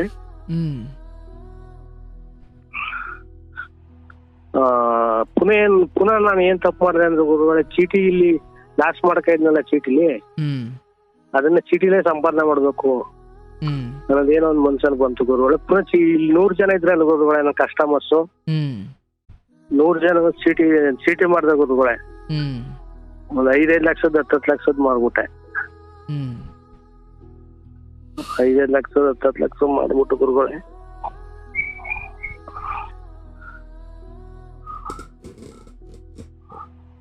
ಒಂದ್ 2 ವರ್ಷಕ್ಕೆ ಒಂದು 40 ಲಕ್ಷ ಸಾಲ ಆಗ್ಬಿಡ್ತು ಗುರುಗಳೇ ನನಗೆ. ರಿಟರ್ನ್ 70 ಲಕ್ಷ ಜನಗಳ ಹತ್ರ ಉಳ್ಕೊಬಿಡ್ತು. 70 ಲಕ್ಷ ನಾನು ಅಲ್ಲಿ ಚೀಟಿ ಅವ್ರಿಗೆ ಸಾಲ ಮಾಡೋದು ಕೊಡೋದು. ಈ ಚೀಟಿ ಅವರು ಲೇಟಾಗಿ ಕೊಡ್ತೀವಿ ಅನ್ನೋದು, ಇವ್ರು ಕೊಡ್ತಿರ್ಲಿಲ್ಲ. ನಾವು ಜಾಸ್ತಿ ಏನೋ ಆ ರೀತಿ ಕೆಟ್ಟದಾಗ ಮಾತಾಡೋದು ಅದೆಲ್ಲ ಮಾಡ್ತಿರ್ಲಿಲ್ವಲ್ಲ ಗುರುಗಳು. ಅವರು ಕೊಡ್ತೀವಿ ಅನ್ನೋದು ಇದ್ ಮಾಡೋದು ಹಿಂಗಾಗೋಯ್ತು ಗುರುಗಳೇ. ತುಂಬಾ ನೋವಾಗೋಯ್ತು ಗುರುಗಳೇ. ಪುನಃ ಜಮೀನ್ ಮಾರ್ರೆ 3 ಎಕರೆ ಜಮೀನ್ ಮಾರಿ ಹಾಲು ಸಾಲ ತೀರ್ಮಿಲ್ಲ ಗುರುಗಳ. ಪುನಃ 40 ಲಕ್ಷ ಹಂಗೆ ಉಳ್ಕೊಬಿಡ್ತು. 40 ಲಕ್ಷ ಉಳ್ಕೊಬಿಟ್ಟ ಗುರುಗಳೇ. ಡೈರಿ ಊರ್ಗ್ ಹೋಗಕ್ಕಾಗ್ಲಿಲ್ಲ ಗುರುಗಳೇ. ನಾನು ಊರಲ್ಲಿ ಹೋದ್ರೆ ಎಲ್ಲ ಕೇಳ್ತಾರೆ. ಬಡ್ಡಿನ 80,000 ಕಟ್ಬೇಕಾಯ್ತು ಗುರುಗಳೇ ತಿಂಗಳಿಗೆ. ಯಾರಿಗೆ? ಈ 40 ಲಕ್ಷ ಸಾಲ ಮಾಡಿದ್ನಲ್ಲ ಗುರುಗಳೇ, ಅವ್ರಿಗೆ 70 ಲಕ್ಷ ನನಗ್ ಕೊಡ್ಬೇಕಾದ್ರೆ ಅವ್ರು ಯಾರು ಬಡ್ಡಿ ಸರಿಯಾಗಿ ಕೊಡ್ತಿರ್ಲಿಲ್ಲ ಗುರುಗಳು. ಏನೇನೋ ಹೇಳೋರು, ಕತೆ ಗೀತೆ ಹೇಳೋರು. ನಾನು ಎಷ್ಟೆಷ್ಟು ಹಿಂಸೆ ಮಾಡಿ ಇದ್ ಮಾಡಿದ್ರು ಏನು ಮೇಂಟೆನೆನ್ಸ್ ಮಾಡಕ್ಕಾಗಿಲ್ಲ ಗುರುಗಳು. ಅಲ್ಲಿ ಡೈರಿಲಿ ಒಂದ್ 20,000-30,000 ಲಾಭ ಬರ್ತಾ ಇತ್ತು. ಬಡ್ಡಿ ಕಟ್ಟಕ್ಕಾಗದೆ ಡೈರಿ ಬಿಟ್ಟೆ ಗುರುಗಳೇ. ಡೈರಿ ಬಿಟ್ಬಿಟ್ಟು ಇನ್ನು ಇಲ್ಲಿದ್ರೆ ನಮ್ ತಾಯಿನೂ ನಮ್ಮ ಅಕ್ಕವ್ರ ಜೊತೆ ಇದ್ರು ಗುರುಗಳೇ. ನಮ್ಮ ಮನೇಲಿ ನಮ್ಮ ಅಕ್ಕ ಬಂದಿದ್ರು, ಅವ್ರ ಜೊತೆಲಿ ಇದ್ರು. ನಾನು ಹೊರಗಡೆ ಬಂದ್ಬಿಟ್ಟೆ ಗುರುಗಳೇ. ಮನೇನು ಫ್ಯಾಮಿಲಿನ ಬಿಟ್ಬಿಟ್ಟು. ಈಗ ಏನು ಹೆಂಗಾಯ್ತದೆ ಗುರುಗಳೇ, ಈಗ ನಾನೀಗ ನನಗ್ ಕೊಡೋದನ್ನ ಕೇಳಕ್ ಹೋದ್ರೆ ಅವ್ರೇನ್ ಮಾಡ್ತಾರೆ, ನಾನ್ ಕೊಡ್ಬೇಕಲ್ಲ ಅವ್ರು ಫೋನ್ ಮಾಡ್ಬಿಡ್ತಾರೆ ಗುರುಗಳೇ. ಹಂಗಾಗಿ ಬೇಜಾರಾಗಿ ನಾನು ಬೆಂಗಳೂರು ಕಡೆ ಟವರ್ ಒಬ್ರು ಪರಿಚಯ ಇತ್ತು ಗುರುಗಳೇ, ಅವ್ರ ಕಡೆಯಿಂದ ಬಂದ್ಬಿಟ್ಟೆ. ಡೈರಿಗಳು ರಿಸೈನ್ ಮಾಡಿದೆ. ಅಲ್ಲೂ ಸಂಪನ್ನ ಇತ್ತು ಗುರುಗಳ 20,000-30,000. ಆದ್ರೆ ನಮ್ ಬಡ್ಡಿ ಕಟ್ಬೇಕಲ್ಲ, ನನ್ನಿಂದ ಆಗ್ಲಿಲ್ಲ ಗುರುಗಳೇ. ಡಿಪ್ರೆಷನ್ ಹೊರಟದೆ. ಡಿಪ್ರೆಷನ್ಗೆ ಹೋಗಿ ಹಾಸ್ಪಿಟ್ಲ್ ಅಲ್ಲಿ ಒಂದ್ 15 ದಿನ ಅಡ್ಮಿಟ್ ಆಗಿದೆ ಗುರುಗಳೇ. ಹಂಗ ಸ್ವಲ್ಪ ರಿಕವರ್ ಆಯ್ತು ಗುರುಗಳೇ. ನಿದ್ದೆನೆ ಬರ್ತಿರ್ಲಿಲ್ಲ. ಆಮೇಲೆ ಡೈಲಿ ಟ್ಯಾಬ್ಲೆಟ್ ತಗೋಬೇಕು ಗುರುಗಳೇ. 4 ಟ್ಯಾಬ್ಲೆಟ್ ಕೊಟ್ಟಿದ್ರು ಡೈಲಿ. ನಾನು ಫ್ಯಾಮಿಲಿ ಬಿಟ್ಟೆ. ಫ್ಯಾಮಿಲಿ ಅವ್ರು ಬೇರೆ ಇವ್ರು ಬೇರೆ ಸಾಲ ಮಾಡ್ಬಿಟ್ಟಾರ ಅಂದ್ಬಿಟ್ಟು ನಮ್ಮ ಮಿಸಸ್ ಇದ್ರಲ್ಲ ಗುರುಗಳೇ, ಮಗನ್ಗೂ ಅಪಾಯಿಂಟ್ ಆಯ್ತು. ಗವರ್ಮೆಂಟ್ ಕೆಲ್ಸನೇ ಸಿಕ್ತು ಗುರುಗಳೇ. ನಾನು ಹೋಗಕ್ಕಿಂತ ಮುಂಚೆ ಸಿಕ್ಕಿದ್ದು ಗುರುಗಳೇ. ನಾನ್ ಬಂದ್ಬಿಟ್ಟೆ, ಫ್ಯಾಮಿಲಿ ಬಿಟ್ಬಿಟ್ಟು ಒಬ್ನೇ ಬಂದ್ಬಿಟ್ಟೆ ಗುರುಗಳೇ. ಈ ನನ್ ಪರಿಸ್ಥಿತಿಗೆ ಹೆಂಗದ ಅಂದ್ರೆ ಗುರುಗಳೇ, ಸಾಯ್ಬೇಕು ಪಾಯ್ಸನ್ ತೆಗೆದು ಇಟ್ಟಿದ್ದೀನಿ ಗುರುಗಳೇ. ಸಾಯ್ಬೇಕು ಅಂತಿದ್ದೀನಿ ಗುರುಗಳೇ.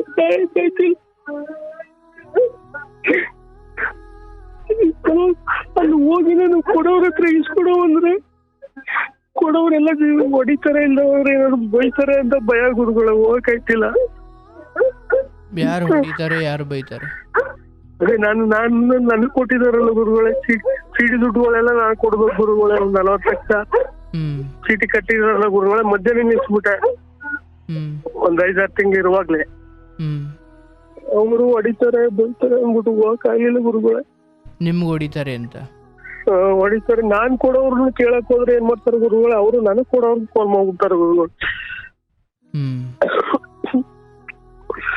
ನನಗ್ ಕೊಡೋರು ಫೋನ್ ಮಾಡ್ಬಿಡ್ತಾರೆ ಗುರುಗಳೇ. ನಮ್ ಮಿಸಸ್ ಬೇರೆ ಫೋನ್ ಮಾಡ್ತಾರೆ, ಬನ್ನಿ ನಾವ್ ಹೆಂಗ್ ಮಾಡೋದ, ನಾನು ನಮ್ ಮಗ ನೋಡ್ಕೊತಾನ, ನಾನು ಇರೋವಾಗ ನೋಡ್ಕೊತೀರ, ಜಮೀನು ಆಸ್ತಿ ಪಾಸ್ತಿ ಎಲ್ಲ ಮಾರೋಯ್ತು,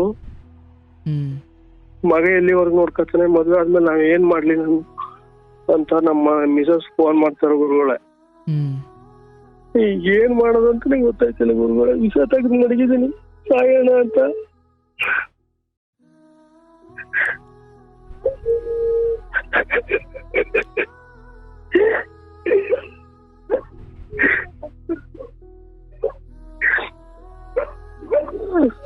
ನಮ್ಮ ಅಪ್ಪ ಅವರು ಅಷ್ಟು ₹1 ಸಾಲ ಮಾಡಿರ್ಲಿಲ್ಲ ಗುರುಗಳೇ, ಎಲ್ಲ ಉಳಿಸ್ಕೊಟ್ಟು ಹೋಗಿದ್ರು. 7 ಎಕರೆನು ನಾನೇ ಮಾರ್ದೆ ಗುರುಗಳೇ. ಈಗ ನಿಮಗೆ ಅಲ್ಲಿ 100 ಜನಕ್ಕೆ 18,000 ಹಿಂಗೇನೋ ಕೊಟ್ಟಿದ್ರಲ್ಲ, ಅದೆಲ್ಲ ನಿಂತು ಹೋಯ್ತಾ? ಅದೆಲ್ಲ ಸ್ಟಾಪ್ ಮಾಡಿದೀನಿ ಗುರುಗಳೇ. ಹೋಗಿ ಕೇಳ್ಬೇಕು, ಈಸ್ಕೋಬೇಕು. ಅದೇ ಈಸ್ಕೊಳಕ್ ಹೋದ್ರೆ ಅಂತವೆಲ್ಲ ಮಾಡಬೇಕು ಅಂದಾಗ ಒಂಚೂರು ರಫ್ ಅಂಡ್ ಟಫ್ ಆಗಿ ಇರಬೇಕು. ಹೌದು ಗುರುಗಳೇ, ಹೌದು ಗುರುಗಳೇ. ಎಷ್ಟು ಮೃದುತ್ವದಿಲ್ಲ, ಅವ್ರು ಬಾಯಿ ಮಾತಿ ಕೇಳೋರಲ್ಲ. ಈಸ್ಕೊಬೇಕಾದ್ರೆ ಇರುವ ವಿನಯತೆ ಕೊಡ್ಬೇಕಾದ್ರೆ ಇರಲ್ಲ. ಅಥವಾ ತಡಿಯಪ್ಪ ಕೊಟ್ಟರೆ ನಮ್ ಕಷ್ಟ ಕಾಲಕ್ಕೆ ವಾಪಸ್ ಕೊಡಬೇಕು ಅನ್ನೋ ಧರ್ಮ ಬುದ್ಧಿ ಅಂತೂ ಕಲಿಗಾಲದಲ್ಲಿ ಇಲ್ಲ. ನೀವು ಈ ಕಡೆ ಫಸ್ಟ್ ಎಲ್ಲ ಚೆನ್ನಾಗೇ ಇದ್ರು ಗುರುಗಳೇ. ಅಮೌಂಟ್ 5 ಲಕ್ಷ 10 ಲಕ್ಷ 2 ಲಕ್ಷ 3 ಲಕ್ಷ ಆಯ್ತಾನೆ ಸ್ವಲ್ಪ ಎಲ್ಲ ಡೌನ್ ಮಾಡಿದ್ರು ಗುರುಗಳೇ ಕೊಡಕ್ಕೆ. ನಾವು ರಫ್ ಅಂಡ್ ಟಫ್ ಆಗಿ ಏನು ಮಾತಾಡಕ್ ಆಗಲ್ಲ ಗುರುಗಳೇ, ಕೆಟ್ಟದಾಗೆಲ್ಲ ಮಾತಾಡಕ್ ಆಗಲ್ಲ. ಕೊಡಿ ಅಂತ ಒಂದ್ 4-5 ಸಾವಿರ ಕೇಳ್ತೀನಿ. ಈಗ ಅಲ್ಲೊಂದ್ 20 ಲಕ್ಷ ಮಿಕ್ಕಿತ್ತು, ಇಲ್ಲಿ ಬಂದು ಎಲ್ಲಾರ್ಗು ಸ್ವಲ್ಪ ಬಡ್ಡಿ ಕೊಟ್ಕೊಂಡ್ರಿ, ಈ ಕಡೆ ಡೈರಿ ಇದೇನೋ ನಡೆಸ್ತಾ ಇದ್ರಿ. ಬಟ್ ಈ ಚೀಟಿ ಎಲ್ಲ ಯಾಕೆ ಮಾಡಕ್ ಹೋದ್ರಿ? ಅದೇನೋ ಗುರುಗಳು, ಅದೇ ಅನಿಷ್ಟ ಬಂದಿದ್ದು ಗುರುಗಳು ನನಗೆ. ನಿಮ್ಗೆ ಅತಿ ಆಸೆ ಅಂತ ಅನ್ಸಲ್ವ ನಿಮ್ಗೆ? ಅದೇ ಅತಿ ಆಸೆ ಆಯ್ತು ಗುರುಗಳೇ, ಅತಿ ಆಸೆನೆ ಗುರುಗಳೇ. ಬೇಗ ದುಡ್ಡು ಸಂಪಾದನೆ ಮಾಡ್ಬೇಕು ಅಂತ ಗುರುಗಳೇ ಅತಿ ಆಸೆ ಆಯ್ತು. ಏನಪ್ಪ ಇವಾಗ ಒಬ್ಬನೇ ಇದ್ದೀನಿ ಗುರುಗಳೇ, ರೂಮ್ ಅಲ್ಲಿ ಊಟ ಇಲ್ಲ ಅಂತ ಹೋಟ್ಲಲ್ಲಿ ಮಾಡ್ಬೇಕು, ಹೋಟ್ಲಲ್ಲಿ ಮಾಡಕ್ ಆಯ್ತಿಲ್ಲ ಗುರುಗಳು. ಊರ್ಗ್ ಹೋಗೋಣ ಅಂದ್ರೆ ಭಯ ಗುರುಗಳೇ, ಊರ್ಗ್ ಹೋಗಿ ಏನ್ ಮಾಡೋದು? 3 ತಿಂಗಳಾಯ್ತು ಗುರುಗಳೇ, 3 ತಿಂಗಳ ಒಬ್ಬನೇ ಇದ್ದೀನಿ. ಊಟ ಮಾಡಕ್ಕಾದ್ರೆ ಮಾಡ್ತೀನಿ, ಇಲ್ಲ ಆಯ್ತಿಲ್ಲ ಗುರುಗಳೇ. 15,000 ಕೊಡ್ತಾರೆ ಗುರುಗಳೇ, 15,000 ಊಟಕ್ಕೆ ಆಗುತ್ತೆ. ನಾನು ಯಾರು ಕೇಳಿಲ್ಲ ಗುರುಗಳೇ. 40 ಲಕ್ಷ ಇದ್ದಾನು 2 ವರ್ಷ 30,000 ತಿಂಗಳು ಬಡ್ಡಿ ಕಟ್ಟಿದ್ದೀನಿ ಗುರುಗಳೇ. ಅವ್ರೇ ನೀಟಾಗಿ ಬಡ್ಡಿ ಕಟ್ತಾ ಇದ್ನಲ್ಲ, ಎಲ್ಲ ಸಾಲ ಕೊಟ್ರು ಗುರುಗಳೇ. ಕೇಳ್ದವ್ರೆಲ್ಲ ಕೊಟ್ಬಿಟ್ರು. ನಾನು ರೊಟೇಷನ್ಗೆ ಅಂತ ಇಸ್ಕೊಂಡ್ಬಿಟ್ಟೆ ಗುರುಗಳೇ. ಈಗ ನಿಮ್ದು ಯಾವ್ದು ಆಸ್ತಿ ಪಾಸ್ತಿ ಇಲ್ವಾ? ಆಸ್ತಿ ಇನ್ನೊಂದು 1.5 ಎಕರೆ ಆಯ್ತಾ ಗುರುಗಳೇ, ಅದನ್ನು ಭೋಗ್ಯ ಅಂತ ಮಾಡಿದ್ದೀನಿ ಗುರುಗಳೇ. ಆಯ್ತು, ಈಗ ಇದಕ್ಕೆ ನಿಮಗೆ ಬಿಡಿ, ಸಾಯೋದೆಲ್ಲ ಆದ್ಮೇಲೆ ಯೋಚನೆ ಮಾಡೋಣ. ಈಗ ಇರೋ ಮಾರ್ಗ ಇದೊಂದೇ ಅನ್ನೋದಾದ್ರೆ ಏನಿದೆ? ಅದೇ ವಸೂಲಿ ಮಾಡ್ಬೇಕು, ಕೊಡ್ಬೇಕು ಗುರುಗಳೇ ಅಷ್ಟೇ. ಅಂದ್ರೆ ಈಗ ವಸೂಲಿ ಮಾಡಿದ್ರೆ ಇಲ್ಲಿ ಮ್ಯಾನೇಜ್ ಮಾಡುವಷ್ಟು ಬರುತ್ತಾ? 70 ಲಕ್ಷ ಇದೆ ಗುರುಗಳೇ ನಾನು ಕೊಡ್ಬೇಕಾದವ್ರು. ನಿಮಗ್ ಕೊಡ್ಬೇಕಾದವ್ರೆ 70 ಲಕ್ಷದವ್ರ ಅವ್ರೆ? 70 ಲಕ್ಷ 105 ಸೀಟ್ ಅವ್ರ ಗುರುಗಳೇ, 70 ಲಕ್ಷ ಕೊಡ್ಬೇಕು. ಅವ್ರೆಲ್ಲ ಯಾಕೆ ಕೊಡ್ತಾ ಇಲ್ಲ? ಅದೇ ಗುರುಗಳೇ, ಈಗ ಎಲ್ಲ ಹೊರಟಾಗ ಬಿಡು, ಅವನಿಗೇನ್ ಕೊಟ್ರು ಆಯ್ತು, ಕೊಡದೆ ಹೋದ್ರು ಆಯ್ತು. ನಮ್ಗೆಲ್ಲ ಎಲ್ಲರೂ ಖರ್ಚಾ ಗುರುಗಳೆಲ್ಲ ನಮ್ಗೆಲ್ಲ ಫ್ರೆಂಡ್ಸ್ ಎಲ್ಲ ಗೊತ್ತಿರೋರೆ. 5-6 ವರ್ಷ ವ್ಯವಹಾರ ಮಾಡಿದೀನಲ್ಲ ಗುರುಗಳೇ, ನಾನು ಹೊಂಟಾಗಿದ್ದೀನಿ ಅಂತ ಗೊತ್ತು ಅವ್ರಿಗೆ. ಅವ್ರ ಹತ್ರ ಚೀಟಿಗಳು ಹಾಕ್ಸಿರೋದು 100 ಜನದ ಒಳಗಡೆನೆ ಗುರುಗಳೇ, ಅವ್ರವ್ರೆ. ನಾನ್ ದುಡ್ಡು ಕೊಡ್ಬೇಕಾಗಿರೋದು 100 ಜನದ ಒಳಗಡೆನೆ ಗುರುಗಳೇ. 100 ಜನದಲ್ಲೇ ವ್ಯವಹಾರ ಮಾಡ್ತಾ ಇದ್ದಿತ್ತು. ಈಗ ನೀವು ಸಾಯೋ ಹಂತಕ್ಕೆ ತಲುಪಿದ್ದೀರಾ ಅಂತ ಇವ್ರು ದುಡ್ಡು ಕೊಡ್ಬೇಕಾದವ್ರೆ, ಅವ್ರಿಗೆ ಗೊತ್ತಿಲ್ಲ ಗುರುಗಳೇ. ಯಾರಿಗೂ ಅವ್ರಿಗೆ ಏನು ಅನ್ಸುತ್ತೆ, ಏನು ಅನ್ಸ್ಕೊಂಡು ಫೋನ್ ಮಾಡಿದ್ರು ಫೋನ್ ತೆಗಿಲ್ಲ ಗುರುಗಳೇ, ಯಾರು ದುಡ್ಡು ಕೊಡ್ಬೇಕಾದವ್ರು. ಈಗ ನಿಮ್ ಹೆಂಡತಿ ಮಕ್ಳಿಗೆ ಇದೆಲ್ಲ ಗೊತ್ತಿಲ್ವಾ? ಗೊತ್ತು ಗುರುಗಳೇ, ಗೊತ್ತಾಗೈತೆ. ಏನಂತಾರ ಅವರು? ಬನ್ನಿ ಏನಾದ್ರು ಮಾಡೋಣ, ಕುಂಸ್ಕೊಂಡ್ ಮಾತಾಡೋಣ, ಬನ್ನಿ ಏನಾದ್ರು ಮಾಡೋಣ. ಸತ್ತೋದ್ರೆ ನಾನೇನ್ ಮಾಡ್ಲಿ? ನನ್ನ ಮಗನ ಮದುವೆ ಆದ್ರೆ ಇನ್ನೇನ್ ಮದುವೆಗೆ ಬಂದವನ ಗುರುಗಳೇ, ಅವನು ಗೌರ್ಮೆಂಟ್ ಅಪಾಯಿಂಟ್ ಅಲ್ಲ, ಅವ್ನು ಏನೇ ಹತ್ರ ಅನ್ನಲ್ಲ ಗುರುಗಳೇ. ಬಾ ನಾನ್ ನೋಡ್ಕತೀನಿ ಅಂತ ಅನ್ನಲ್ಲ ಮಗ. ನಮ್ ಮಿಸಸ್ ಮಾತ್ರ ಫೋನ್ ಮಾಡ್ತಾರ ಗುರುಗಳೇ, ನಾನೀಗ ಒಬ್ನೇ ಇದ್ದೀನಿ, ತುಂಬಾ ನೋವಾಯ್ತದೆ ಗುರುಗಳೇ. ವಿಷ ಪಕ್ಕದಲ್ಲಿ ಐತೆ ಗುರುಗಳೇ. ಬೇಡಪ್ಪ ಬೇಡ. ನೋಡಪ್ಪ, ಈಗ ನಾನು ಹೇಳೋದು ಜೀವಂತವಾಗಿ ಒಂದಿರಪ್ಪ, ಜೀವ ಕಾಪಾಡ್ಕೊ. ಏನು ನಾನು ಹೇಳೋದು ಎಲ್ಲ ದೇಶಾಂತರ ಹೋದ್ರೂ ಪರವಾಗಿಲ್ಲ, ಜೀವ ಕಾಪಾಡ್ಕೊಳಪ್ಪ. ಏನು ಕುಡಿದ್ಬಿಟ್ಟು ಸತ್ತರೆ ನಾಳೆ ನಿಮ್ಮ ಮಗನಿಗೂ ನೋಡಪ್ಪ ಹಿಂಗೆ ಅಪ್ಪನ್ನೆಲ್ಲೋ ದೂರ ಬಿಟ್ಟು ಕೊಂದ್ಬಿಟ್ಟ ಅಥವಾ ಅವನಿಗೂ ಕಳಂಕಗಳು ಬರ್ತಾವೆ. ನಿಮ್ಮ ಹೆಂಡತಿನೂ ಕೂಡ ನಾಳೆ ದಿನ ಮಗ ಸ್ವಲ್ಪ ಯಾಕೋ ಚೂರು ನಿಮ್ಮ ಮಾತು ತಪ್ಪದ ಅಥವಾ ನಿಮ್ಮ ಹೆಂಡತಿನ ಯಾಕೋ ನೋಡ್ಕೊಳ್ಳೋಕೆ ಅಥವಾ ಮುಂದಾಗಲಿಲ್ಲ ಅಂದರೆ ಆಕೆನೂ ಬಂಟಿಗೆ ಆಗ್ತಾಳೆ. ಬೇಡ. ಈಗ ನೋಡಿ, ನಿಮ್ಮ ನೀವು ನೆಟ್ಟಂತಹ ಗಿಡಗಳೇ, ನೀವು ಬಿತ್ತಿದಂತಹ ಬೀಜಗಳು ಇವತ್ತು ಫಲ ಕೊಡ್ತಾ ಇದ್ದಾವೆ. ಅದನ್ನ ನೀವು ನೋಡ್ತಾ ಇದ್ದೀರಾ. ತುಂಬಾ ತುಂಬಾ ಇತಿಹಾಸ. ಈಗ ನಾನು ಹೇಳೋದು, ಅವತ್ತು ಯಾವತ್ತು ಪೋಲ್ಟ್ರಿ ಫಾರ್ಮ್ ಇಟ್ಟ ಕಾಲದಲ್ಲಿ ಇದ್ದ 20,000ವನ್ನು ತೀರಿಸ್ಲಿಕ್ಕೆ ಕಷ್ಟಪಡ್ತಿದ್ದ ನೀವು ಒಂದು 70 ಲಕ್ಷದವರೆಗೂ ಬಂತು. ಅಪ್ಪ ಅಮ್ಮ ಅಥವಾ ಪೂರ್ವಜರು ಕೊಟ್ಟ ಆಸ್ತಿಯನ್ನು ಮಾರ್ಕೊಳ್ಳೋ ಸ್ಥಿತಿಗೆ ಬಂತು ಅಂತ. ಹೌದು ಗುರುಗಳೇ. ನಮ್ಮ ತಂದೆಯವರು, ನಮ್ಮ ತಾತವರು, ನಮ್ಮ 3ನೇ ತಾತವರಿಂದ ಬಂದಿದ್ದು ಗುರುಗಳ ದೇವಕ್ಕೆ. ನಾ ಮಾರ್ರೆ ಗುರುಗಳೇ. ಮಗನಿಗೆ ಏನು ಆಸ್ತಿ ಇಲ್ಲ ಅಂತ ಮಗ ತುಂಬಾ ಕೋಪ ಮಾಡ್ಕೊಂಡು ಮಾತಾಡ್ತಾನೆ ಗುರುಗಳ. ಎಲ್ಲರ ಕೋಪಕ್ಕೂ ಅವ್ರವ್ರದೇ ಕಾರಣ ಇದೆ. ನೀವು ಒಂದ್ ಮಾತಾಡಲ್ಲ, ಏನ್ ಚೆನ್ನಾಗಿದೆ ಅಂತ ಫೋನ್ ಮಾಡಲ್ಲ ಗುರುಗಳು. ಇರ್ಲಿ, ಈ ಸಮಯದಲ್ಲಿ ಸಮಾಧಾನವಾಗಿ ನೋಡಿ ಪರಿಹಾರದ ಮಾರ್ಗ ಹುಡ್ಕೋಣ ಅಥವಾ ಮಾತಾಡೋಣ. ಈಗ ಅದ್ರ ಬಗ್ಗೆ ಬಿಟ್ಟು ನಾನು ವಿಷ ಪಕ್ಕದಲ್ಲಿ ಇಟ್ಕೊಂಡ್ಬಿಟ್ಟಿನಿ, ಸತ್ತಬಿಡ್ತೀನಿ, ಆಯ್ತು, ನಿಮ್ ದುಃಖ ಅರ್ಥವಾಗುತ್ತೆ, ಹತ್ತು ಬಿಡಿ. ನೀವು ಎಷ್ಟು ಅಳ್ತೀರ ಹತ್ತು ಬಿಡಿ. ಆದ್ರೆ ನಾನು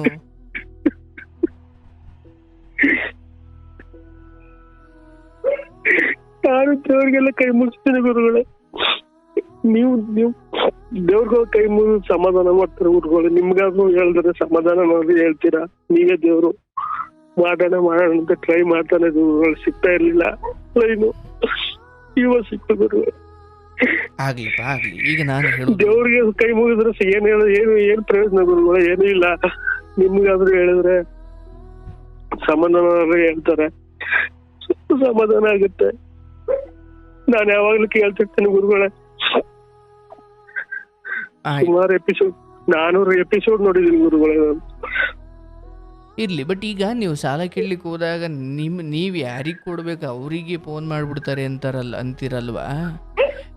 ಅವ್ರಿಗೆ ಗೊತ್ತಿಲ್ವಾ ಇವ್ರ ಹತ್ರ ಇಸ್ಕೊಂಡ್ರೆ ನಮಗೆ ಅವನ್ ಕೊಡೋಕ್ ಸಾಧ್ಯ ಅಂತ? ಹೌದು. ಅದೇ ಈಗ ಅವ್ನ್ ಬಂದ್ಬಿಟ್ರೆ ನಮ್ಮ ಹತ್ರ ನಮ್ಮನ್ನೆಲ್ಲ ಹಿಂಸಾಕ್ತಾನೆ ಅಂತ ಅವ್ರ ಗುರುಗಳೇ. ಏನೇನು ಪ್ಲಾನ್ ಗುರುಗಳು ಎಲ್ಲ ಅವ್ರವ್ರೆ ಮಾತಾಡ್ಕೊಂಡು ತುಂಬಾ. ಅಂದ್ರೆ ಈ ಸಾಲಗಾರರಲ್ಲೇ ಒಗ್ಗಟ್ಟಿದ್ಯಾ? ಹೌದು ಗುರುಗಳು. ಎಲ್ಲ ನಾವೆಲ್ಲ ಪರಿಚಯನ ಗುರುಗಳ. 100 ಜನ ಎಲ್ಲ ಒಬ್ರಿಗೊಬ್ರು ಎಲ್ಲ ಪರಿಚಯನೇ.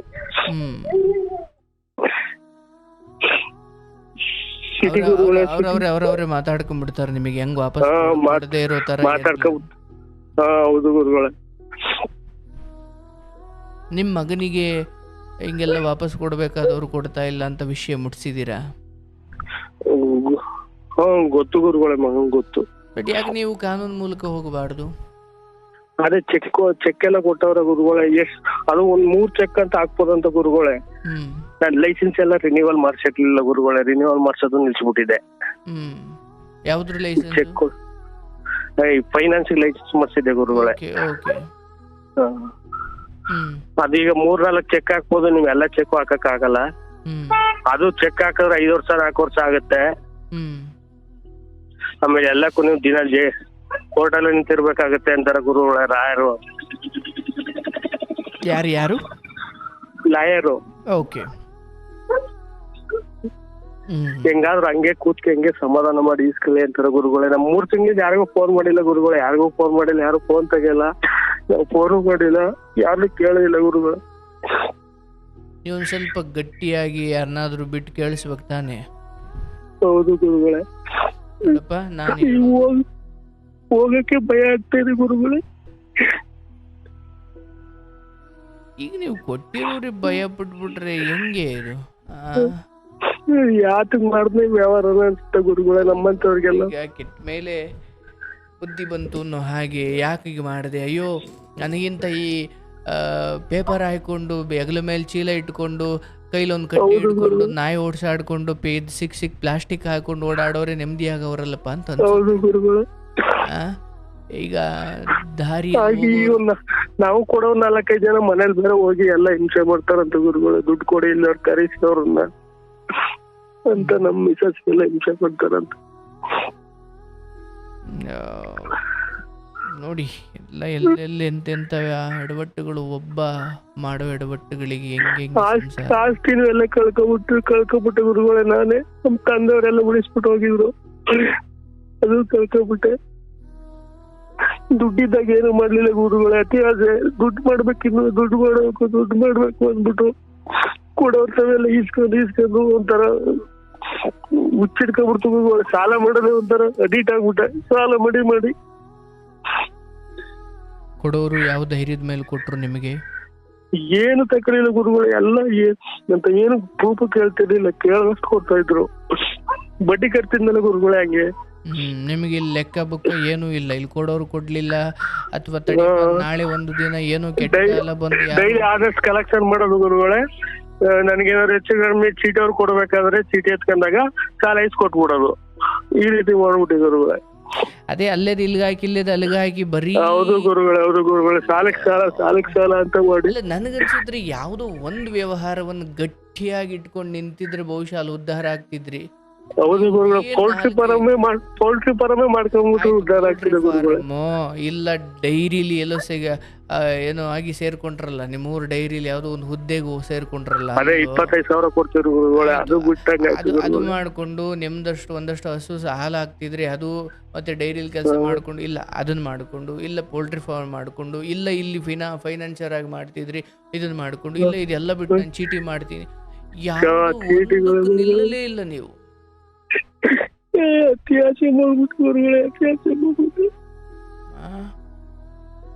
ಏನ್ರಪ್ಪ. ಆಯ್ತು, ಈಗ ನಾನು ಹೇಳೋದು ಬಂದಿದ್ದೀರಾ, ದುಃಖ ಆಗಿದೆ ಅಥವಾ ತುಂಬಾ ಸಮಸ್ಯೆಗಳು, ಎಡವಟ್ಟುಗಳು, ತಪ್ಪು ನಿರ್ಧಾರಗಳು, ತಪ್ಪು ಜನರ ಆಯ್ಕೆಗಳು, ನನಗೆ ನಂಬಿಕೆ ಇದೆ. ಈಗ ನಾನೇನು ಹೇಳ್ತೀನಿ, ನೀವು ಯಾರಿಗೂ ಅನ್ಯಾಯ ಮಾಡಿಬಿಟ್ಟಿದ್ದೀರಾ, ಯಾರ್ದು ದುಡ್ಡು ತಿಂದುಬಿಟ್ಟಿದ್ದೀರಾ? ಖಂಡಿತ ಇಲ್ಲ. ಬಹುಶಃ ನಿಮಗೆ ಬರಬೇಕಾದ ಹಣ ಎಲ್ಲ ಬಂದುಬಿಟ್ರೆ ಕೊಟ್ಬಿಟ್ಟು ಇನ್ನೂ ಮಿಗುತ್ತೆ, ಅಷ್ಟು ನಿಮಗೇನೋ ವಾಪಸ್ ಬರಬೇಕಿದೆ. ನನಗೆ ಸಾಲ ತೀರ್ಸಷ್ಟು ಬಂದ್ಬಿಟ್ರೆ ಸಾಕು ಗುರುಗಳೇ. ಹೌದು, ನಿಮಗೆ ಆಗಿರೋ ಅನ್ಯಾಯಗಳೇ ಜಾಸ್ತಿ. ಪಾಪ ನೀವು ಏನೋ ಒಳ್ಳೇದು ಮಾಡ್ಲಿಕ್ಕೆ ಹೋದ್ರಿ, ಅಥವಾ ಒಳ್ಳೇದು ಅನ್ನೋದಕ್ಕಿಂತ ಗುರುಗಳೇ ನಾನು ಹುಷಾರಿಲ್ಲ ಅಂದ್ರೆ ಬಡ್ಡಿ ಇಲ್ದೆ ಹಂಗೆ ಕೊಟ್ಬಿಟ್ಟು ಇಸ್ಕೊಂಡಿದ್ದೀನಿ ಗುರುಗಳೇ. 50,000 1 ಲಕ್ಷ ಎಲ್ಲ ತುಂಬಾ ಹೆಲ್ಪ್ ಮಾಡಿದೀನಿ ಗುರುಗಳೇ. ಮನೆ ಕಟ್ಟುವಾಗ ಹುಷಾರಿ ಬಡ್ಡಿ ಕೊಡದೆ ಹೋದ್ರು ಇಸ್ಕೊಂಡಿದ್ದೀನಿ ಗುರುಗಳೇ, ಅಷ್ಟೆಲ್ಲ ಮಾಡಿದೀನಿ. ಅರ್ಥವಾಗುತ್ತೆ ನೋಡಿ, ನಿಮ್ಮ 1000 ಪುಣ್ಯ ಕರ್ಮಗಳಿಗೂ ಫಲ ಏನು ಕೊಡಬೇಕು, ಭಗವಂತ ಕೊಟ್ಟೇ ಕೊಡ್ತಾನೆ. ಆದರೆ ಇವೆಲ್ಲ ನಮ್ಮ ಒಳ್ಳೆಯ ಪುಣ್ಯ ಕರ್ಮಗಳು ಫಲ ಕೊಡಲಿಕ್ಕೆ ಜನ್ಮಗಳನ್ನೇ ತಗೊಳ್ತಾವಂತೆ. ಆದರೆ ಕೆಟ್ಟ ನಿರ್ಧಾರಗಳು ಆ ವರ್ಷ, ಆ ತಿಂಗಳು, ಆ ದಿನದಲ್ಲಿ ಫಲ ಕೊಟ್ಬಿಡ್ತವೆ. ಅದು ಹೇಗೆ, ಬಾವಿ ಒಳಗಡೆ ಕಸ ಎಸೆಯೋದಿಕ್ಕೆ ಸಮಯ ಹೆಚ್ಚು ಬೇಕಿಲ್ಲ, ಆದರೆ ಆ ಕಸವನ್ನು ಎತ್ತಿ ಬಾವಿ ನೀರನ್ನು ಶುಚಿಗೊಳಿಸ್ಲಿಕ್ಕೆ ಸಮಯ ಬೇಕು. ಹಾಗೆಯೇ ನಿಮ್ಮ ತಪ್ಪು ನಿರ್ಧಾರಗಳು ನಿಮ್ಮನ್ನು ಎಷ್ಟು ಬೀದಿಗೆ ತರ್ತವೆ, ಆದರೆ ಮತ್ತೆ ಸರಿ ಮಾಡ್ಕೊಳ್ಳಿಕ್ಕೆ ಜನ್ಮಗಳೇ ಬೇಕು. ಇವತ್ತು ನೋಡಿ, ನಿಮ್ಮ ಎಡವಟ್ಟುಗಳು, ಒಂದಷ್ಟು ತಪ್ಪು ನಿರ್ಧಾರಗಳು, ಮುಂದಿನ ತಡೆಯಪ್ಪ, ಈ ಜನ್ಮದಲ್ಲಿ ತಪ್ಪು ನಿರ್ಧಾರ ತಗೊಂಡವನೇ, ಅತ್ಯಾಸೆ ಬಿದ್ದವನೇ, ಮುಂದಿನ ಜನ್ಮಕ್ಕೆ ಅವನಿಗೆ ಶಿಕ್ಷೆ ಕೊಡೋಣ ಅಂತ ಕಾಯಿಲೆ ಇಲ್ಲ ವಿಧಿ. ಅದೇ ನೀವು ಒಬ್ಬರಿಗೆ ಬಡ್ಡಿ ಇಲ್ಲದೆ ಯಾವುದೇ ಇಲ್ದಲೇ ಅವ್ರ ಕಷ್ಟ ನೋಡಿಬಿಟ್ಟು, ತಗೊಳ್ರಪ್ಪ ಕಷ್ಟದಲ್ಲಿ ಇದ್ದೀರಾ, ತಗೊಳ್ರ, ನೀವು ವಾಪಸ್ ಹಂಗೆ ಕೊಡ್ರ, ಬಡ್ಡಿ ಏನು ಬೇಡ ಅಂತ ಏನು ಪುಣ್ಯಕರ್ಮ ಮಾಡಿದ್ದೀರಿ, ಇದಕ್ಕೆ ಜನ್ಮಗಟ್ಲೆ ಕಾಯಬೇಕು. ಇಲ್ಲ ಗುರುಗಳು, ಊರಲ್ಲಿ ದೇವಸ್ಥಾನ ಕಷ್ಟಗಳೆಲ್ಲ 10,000 20,000 ಸುಮ್ಮನೆ ಕೊಟ್ಟಿದ್ದೀನಿ ಗುರುಗಳೇ. ಎಲ್ಲರೂ ಇಸ್ಕೊತಾ ಇದ್ರು ಅವರು. ಇರ್ಲಪ್ಪ, ವ್ಯವಹಾರ ಅಂದಾಗ ನೋಡಿ, ನನ್ನದು ಒಂದು ಸಾಧು ಬುದ್ಧಿ. ನಾನು ಸುಮ್ಮನೆ ಹೇಳ್ತೀನಿ, ನನ್ನ ಬದುಕಲ್ಲಿ ನಾನೊಂದು ಸಾಧು ಬುದ್ಧಿ. ನನಗೆ ತುಂಬ ಗಾಳಿ ಗಂಟ್ಲು, ತುಂಬ ಕೂಗಾಡೋದು, ಕಿರ್ಚಾಡೋದು, ಇದೆಲ್ಲ ಇದಕ್ಕೆ ನನ್ನ ಸ್ವಭಾವಕ್ಕೆ ತಕ್ಕಂಗೆ ನಂದೊಂದು ಬದುಕನ್ನು ರೂಪಿಸ್ಕೊಳ್ಬೇಕು. ನಾನು ಈಗ ನನ್ನಂತವ್ನು ಹೋಗ್ಬಿಟ್ಟು ಏನೊಂದು 50 ಜನಕ್ಕೆ ನಾನು ಫೈನಾನ್ಸ್ ಕೊಟ್ಬಿಟ್ಟು ನಾಳೆ ಅಯ್ಯೋ ದಯವಿಟ್ಟು ಕೊಡ್ರಪ್ಪ, ಏನಂದ್ರಪ್ಪ ನೀವು ಹಿಂಗ ಅನಿಸ್ತೀರಾ ಅಂದ್ರೆ, ಈ ಫೈನಾನ್ಸ್ ಕೆಲಸದಲ್ಲಿ ಈ ಮಾತು ನಡೆಯಲ್ಲ. ಹೌದು ಗುರುಗಳೇ, ಹೌದು. ನಮ್ಮ ಸ್ನೇಹಿತರು ಮಾಡ್ತಾರೆ, ಕೆಟ್ಟ ಹೋಗ್ತಾರೆ ಅವರು. ಅವ್ರಿಗೆಲ್ಲ ಅಂತಲ್ಲ, ಕೆಲವೊಮ್ಮೆ ಬೆತ್ತಕ್ಕೆ ಅಂದ್ರೆ ಲಾಟಿಗೆ ಬರುವ ಸತ್ಯ ಬಾಯಿ ಮಾತಿಗೆ ಬರಲ್ಲ. ಪೊಲೀಸ್ನವ್ರಿಗೆ ಈಗ ತಗೊಂಡೋಗಿ ನನ್ನನ್ನು ಪೊಲೀಸ್ ಮಾಡಿದ್ರು ಅಂದ್ಕೊಳ್ಳಿ, ನಾನು ಕಳ್ಳ ಬಂದರು, ಯಾಕಯ್ಯ ಏನು ಮಾಡಿದೆ ನೀನು, ನನ್ನ ಬುದ್ಧಿ ಹಿಂಗೆ. ಆದರೆ ಪೊಲೀಸ್ನವ್ರು ಹಂಗಿರಂಗಿಲ್ಲ. ಅವ್ರ ಭಾಷೆ ಅಂದರೆ ಸ್ವಭಾವಕ್ಕೆ ತಕ್ಕಂತೆ ನಮ್ಮನ್ನು ನಾವು ತೊಡಗಿಸ್ಕೊಳ್ಬೇಕು. ನನಗೆ ನಾಳೆ ಅವನನ್ನು ವಾಡದ ಬಾಡದ ಅಥವಾ ಚೈಚೆ ಅಥವಾ ನಾನು ಅವನು ಹೆದರಿಸಿ ಅಥವಾ ಅವನಿಗೇನು ಅಂದರೆ ಅವನ ದುಡ್ಡು ಇನ್ನೊಬ್ಬರು ದುಡ್ಡನ್ನು ಅನ್ಯಾಯವಾಗಿ ಕಿತ್ಕೊಳ್ಳಿಕ್ಕೆ ಧ್ವನಿ ಜೋರು ಮಾಡೋದು ಅಧರ್ಮ. ಆದರೆ ನನ್ನ ದುಡ್ಡನ್ನು ನಾನು ವಾಪಸ್ ತಗೊಳ್ಳಿಕ್ಕೆ ಧ್ವನಿ ಜೋರು ಮಾಡೋದು ಧರ್ಮವೇ ಹೌದು. ನಿಮ್ದಲ್ಲಪ್ಪ, ಅವನದ ಹಣ, ಅವನ ಆಸ್ತಿ, ಅವನ ಜಮೀನನ್ನು ದೌರ್ಜನ್ಯ ಮಾಡಿ ಕಿತ್ಕೊಳ್ಬೇಕು, ಅದಕ್ಕೆ ನೀನು ಯಾರ್ಯಾರನ್ನೂ ಕರೆಸ್ಬಿಟ್ಟೆ, ನೀನೇ ಧ್ವನಿ ಜೋರು ಮಾಡಿದೆ, ರೌಡಿ ಥರ ಆಡ್ದ, ಅದು ಶಿಕ್ಷೆ, ಅದು ಅನ್ಯಾಯ, ಅದು ಅಧರ್ಮ. ಆದರೆ ನಿನ್ನದು ನೀನು ಪಡ್ಕೊಳ್ಳಿಕ್ಕೆ ಧ್ವನಿ ಜೋರು ಮಾಡಬೇಕು, ಮಾಡು, ಅದು ಧರ್ಮ. ಆದರೆ ನನಗಂಥ ಬುದ್ಧಿ ಇಲ್ಲ, ನಾನು ತುಂಬ ಸಾಧು ಮನುಷ್ಯ, ನಿಮ್ಮಂಥವ್ರಿಗಲ್ಲ ಇವು. ಒಂದು ಚಾಕು ನೋಡಿದ್ರೆ ಎದುರೋನು ಒಂಚೂರು ಸೊಳ್ಳೆ ರಕ್ತ ಕುಡ್ದಿರುತ್ತಲ್ಲ, ಆ ಸೊಳ್ಳೆ ಹೊಡೆದ ಮೇಲೆ ರಕ್ತ ಬರುತ್ತಲ್ಲ, ಅದನ್ನ ನೋಡಿದ್ರೆ ಎದುರೋನ್ ತಾಂಡೋಗಿ ನಾವು ಗಡಿ ಕಾಯಪ್ಪ ಅಂತ ಬಾರ್ಡ್ರಿಗೆ ನಿಲ್ಸಿದ್ರೆ ಗನ್ ಕೊಟ್ಟು ಅವನ ಕಥೆ ಏನಾಗಬೇಕು? ಹಂಗೆ ಯಾವುದು ನಿಮ್ಮ ಸ್ವಭಾವ ಅಲ್ವೋ ಅದನ್ನ ನೀವು ಮಾಡ್ತೀನಿ ಅಂತ ಹೋಗಿ ಎಲ್ಲರೂ ಇವತ್ತು ನಿಮ್ಮ ಸ್ವಭಾವ ಎಂಥದ್ದು, ಬಿಡು ಒಂದು ಸಾಧು ಸ್ವಭಾವ, ಗದರಿಸಿದ್ರೆ ಸುಮ್ಮನೆ ಆಯ್ತಾನೆ ಅಂತ ಅವ್ರಿಗೂ ಗೊತ್ತು.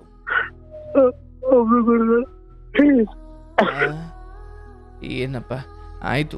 ಆದರೆ ನಾನು ಹೇಳೋದಪ್ಪ, ನನ್ನ ಮೇಲೆ ಪ್ರೀತಿ, ಕರುಣೆ ಅಥವಾ ಭಕ್ತಿ ಇದ್ರೆ ಅಥವಾ ಒಂದು ಅಭಿಮಾನ ಇದ್ರೆ ಆ ಸಾಯುವ ನಿರ್ಧಾರ ಬಿಟ್ಟು ಒಂದು 6 ತಿಂಗಳು ನಿನ್ನ ಕೆಲಸ ಈಗೇನು ಮಾಡ್ಕೊಂಡು ಹೋಗ್ತಿದೆಯಲ್ಲಪ್ಪ, ಏನೋ ಟವರ್ ಇನ್ನು 6 ತಿಂಗಳಲ್ಲಿ ಇದೆಲ್ಲವನ್ನು ಈಡೇರಿಸೋದಕ್ಕೆ ನಿಮಗೊಂದು ದಾರಿ ಕಾಣುತ್ತೆ. ನಿಮ್ಮ ಕೆಲಸ ನೀವು ಮಾಡಿಕೊಂಡು ದಯವಿಟ್ಟು ಜೀವಂತವಾಗಿರಿ.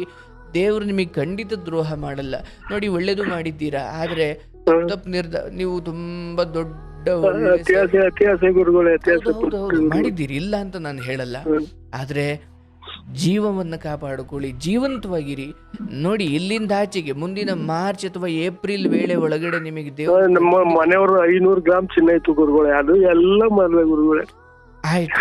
ನಿಮ್ಗೆ ಯಾರ್ಯಾರು ವಾಪಸ್ ಕೊಡಬೇಕು ಆಟ ಆಡಿಸ್ತಿದ್ದಾರೆ ಅವರೆಲ್ಲರೂ ಒಬ್ಬೊಬ್ಬರೂ ಕೂಡ ನಿಮ್ಮನ್ನು ಹುಡುಕಿಕೊಂಡು ಅಥವಾ ನಿಮಗೊಂದು ಫೋನ್ ಮಾಡುವಷ್ಟು ಸ್ಥಿತಿ ಅವರಿಗೆ ಬರುತ್ತೆ. ಯಾಕಂದರೆ ಧರ್ಮ ನಿಮ್ಮ ಕಡೆ ಇದೆ, ಆದರೆ ಧೈರ್ಯ ಅವ್ರ ಕಡೆ ಇದೆ.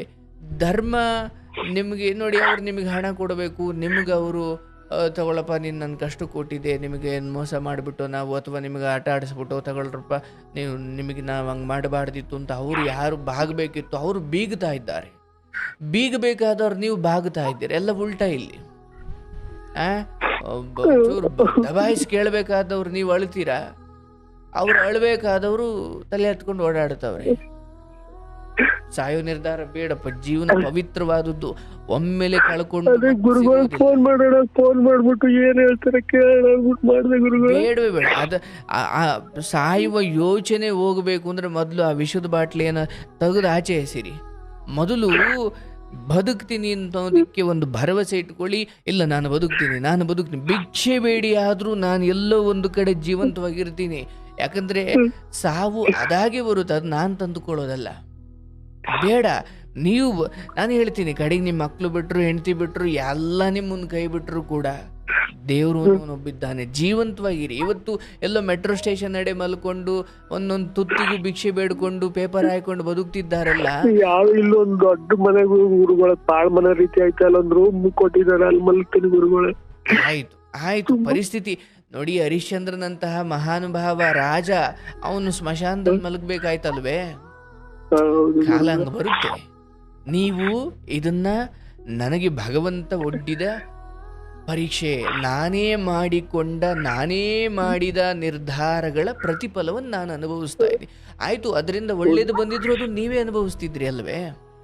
ಅದಕ್ಕೆ ನಾನೇನು ಹೇಳ್ತೀನಿ, ಆಯ್ತು, ಬರೋ 15,000ದಲ್ಲಿ ಜೀವನ ಮಾಡೋದನ್ನ ನಾನು ಗೊತ್ತು ದೇವರೇ, ನೀನು ನನಗೆ ಏನೇ ಪರೀಕ್ಷೆ ಕೊಟ್ಟರು ನಾನು ಬದುಕ್ತೀನಿ.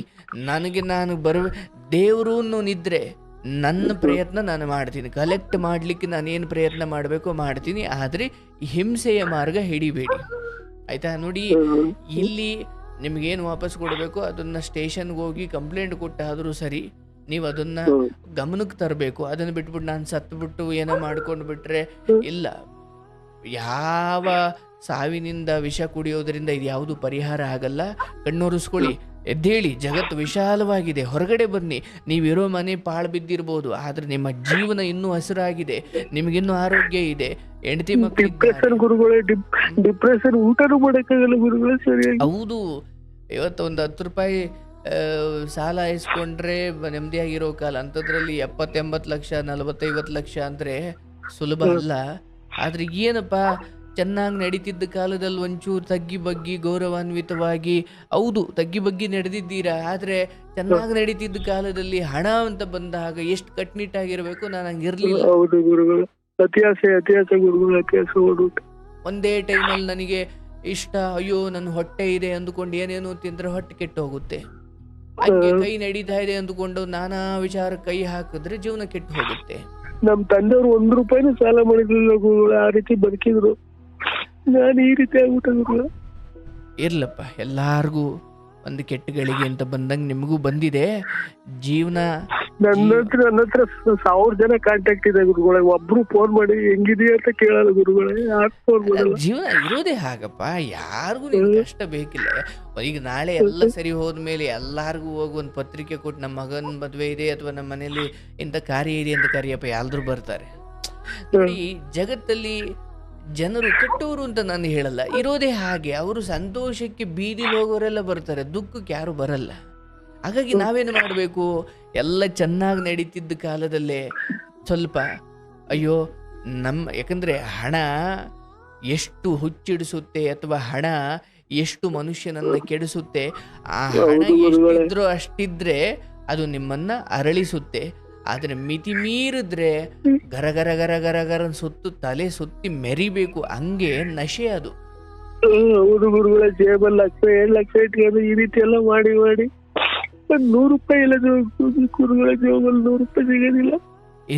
ಇರ್ಲಪ್ಪ, ಪ್ರಾಣ ಕಳ್ಕೊಳಕ್ ಹೋಗಬೇಡ, ದಯವಿಟ್ಟು ಪ್ರಾಣ ಕಾಪಾಡ್ಕೊ. ನಾನ್ ದೇವ್ರಿಗೆಲ್ಲ ಕೈ ಮುಗಿತೀನಿ ಗುರುಗಳೇ. ಈಗ ನಿಮ್ಗೆ ಹೇಳಿದ್ರೆ ನೀವು ದೇವ್ರಂತವ್ರ ಸಮಾಧಾನ ಹೇಳ್ತೀರಾ, ಫೋನ್ ಮಾಡ್ಬೇಕು ಅಂತ ಫೋನ್ ಮಾಡಿ ಸಾಕಾಯ್ತು ಗುರುಗಳೇ, ಇವತ್ತು ಸಿಕ್ತು. ಇರ್ಲಿ, ಎಲ್ಲ ದೇವ್ರ ದಯೆ, ಒಳ್ಳೇದೇ ಆಯ್ತು ಅಂದ್ಕೊಳಪ್ಪ.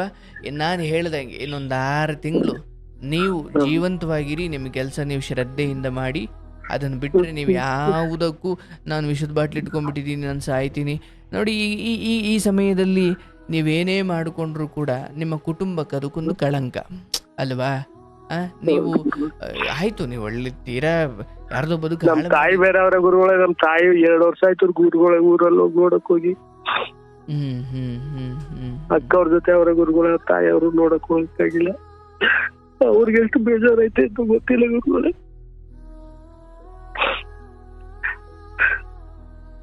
ಏನ್ ಕತೆ. ಇದನ್ನ ಯಾರಾದ್ರೂ ದೊಡ್ಡವ್ರ ಹತ್ರ ಹೇಳ್ಕೊಂಡು ವಾಪಸ್ ತಗೊಳ್ಳಿಕ್ಕೆ ಏನಾದ್ರೂ ದಾರಿ ಮಾಡಿ ಈಸ್ಕೊಡಿ ಅಂತ ಕೇಳ್ಕೊಳ್ಬೇಕು ತಾನೆ.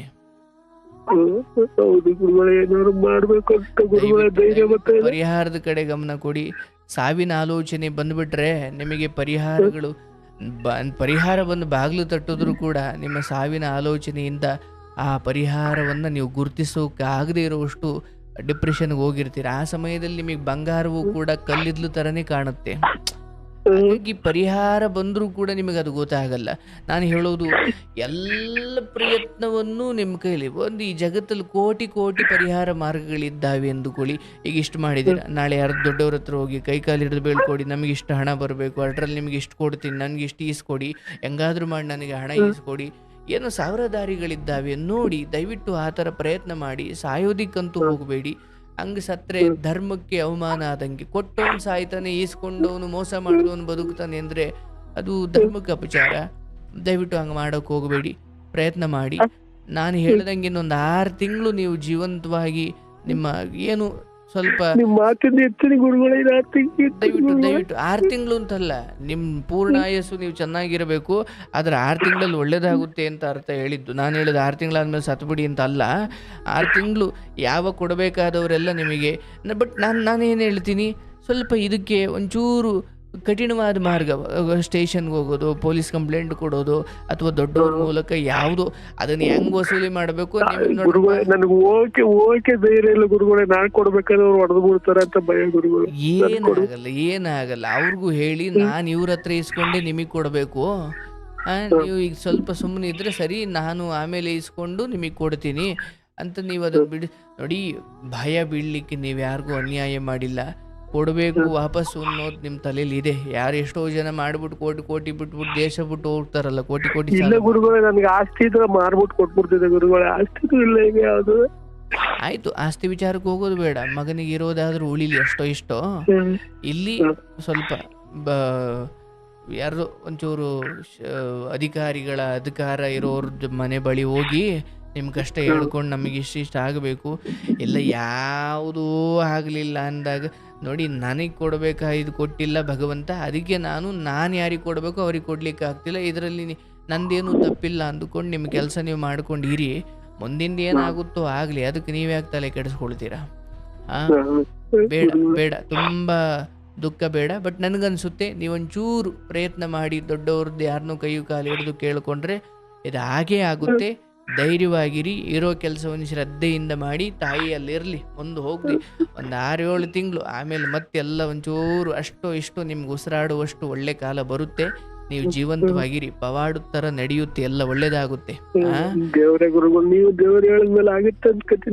ಆಗ್ಲಿ, ನೀವು ಕರೆ ಮಾಡ್ತೀರಾ, ನಿಮ್ಗೆ ಒಳ್ಳೇದಾಗ್ಲಿ, ಆದ್ರೆ ಜೀವಂತವಾಗಿರಿ, ಶುಭವಾಗ್ಲಿ, ಒಳ್ಳೇದಾಗುತ್ತೆ. ಪ್ರಣಾಮ ಗುರುಗಳೇ, ಪಾದಕ್ಕೆ ಪ್ರಣಾಮ ಗುರುಗಳು. ಶುಭವಾಗ್ಲಿ. ಭಗವಂತ, ನನ್ನ ಇಷ್ಟು ವರ್ಷದ ಅವಧಿಯಲ್ಲಿ ನಾನು ತುಂಬ ಸಾರಿ ಇಂತಹ ವ್ಯಕ್ತಿಗಳಿಂದ ತುಂಬ ಪಾಠ ಕಲ್ತಿದ್ದೀನಿ. ಇವತ್ತು ಅವ್ರಿಗಿರೋ ಪಶ್ಚಾತ್ತಾಪ, ನಾನು ಅತಿ ಆಸೆ ಬಿದ್ದುಬಿಟ್ಟೆ, ಹೆಚ್ಚು ಹಣ ಮಾಡಬೇಕು ಅನ್ನೋ ನನ್ನ ಆ ಬುದ್ಧಿ ಇವತ್ತು ಒಂದು ಯಾವುದೋ ಪಾಳು ಬಿದ್ದಿರೋ ಮನೆಯಲ್ಲಿ ಹೆಂಡತಿ ಮಕ್ಕಳು ಬಂಧು ಬಳಗ ತಾಯಿ ತಂದೆ ಎಲ್ಲ ಇದ್ದರೂ ಯಾರ ಬಳಿಯೂ ಹೋಗದೇ ಇರೋ ಸ್ಥಿತಿಗೆ ತಂದು ನನ್ನನ್ನು ಇವತ್ತು ತಳ್ಳಿದೆ. ಅಪ್ಪ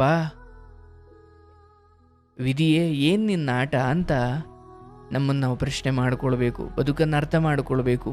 ಭಗವಂತನ ಬಳಿ ನನ್ನ ಪ್ರಾರ್ಥನೆ, ಏನೋ 4 ಕಾಸು ಮಾಡಬೇಕು ಅಂತ ವ್ಯವಹಾರದಲ್ಲಿ ಒಂಚೂರು ಎಕ್ಸ್ಟ್ರಾ ರಿಸ್ಕ್ ತಗೊಂಡ್ರು, ತಪ್ಪು ನಿರ್ಧಾರ ಮಾಡಿದ್ರು ಬಿಟ್ಟರೆ ಪಾಪ ಯಾರ ಜೀವನನೂ ಹಾಳು ಮಾಡಿಲ್ಲ. ಯಾರ ಕರ್ಮದಲ್ಲಿ ಯಾವ ಆಪತ್ತುಗಳು ದುರಂತಗಳು ನಡಿಬೇಕು ಅಂತ ಇದೆಯೋ ಯಾರಿಗೆ ಗೊತ್ತು. ಆದರೆ ನಾನು ಭಗವಂತನಲ್ಲಿ ಬೇಡಿಕೊಳ್ಳೋದು, ಇವರಿಗೆ ಧೈರ್ಯ ಕೊಡು, ಶಕ್ತಿ ಕೊಡು.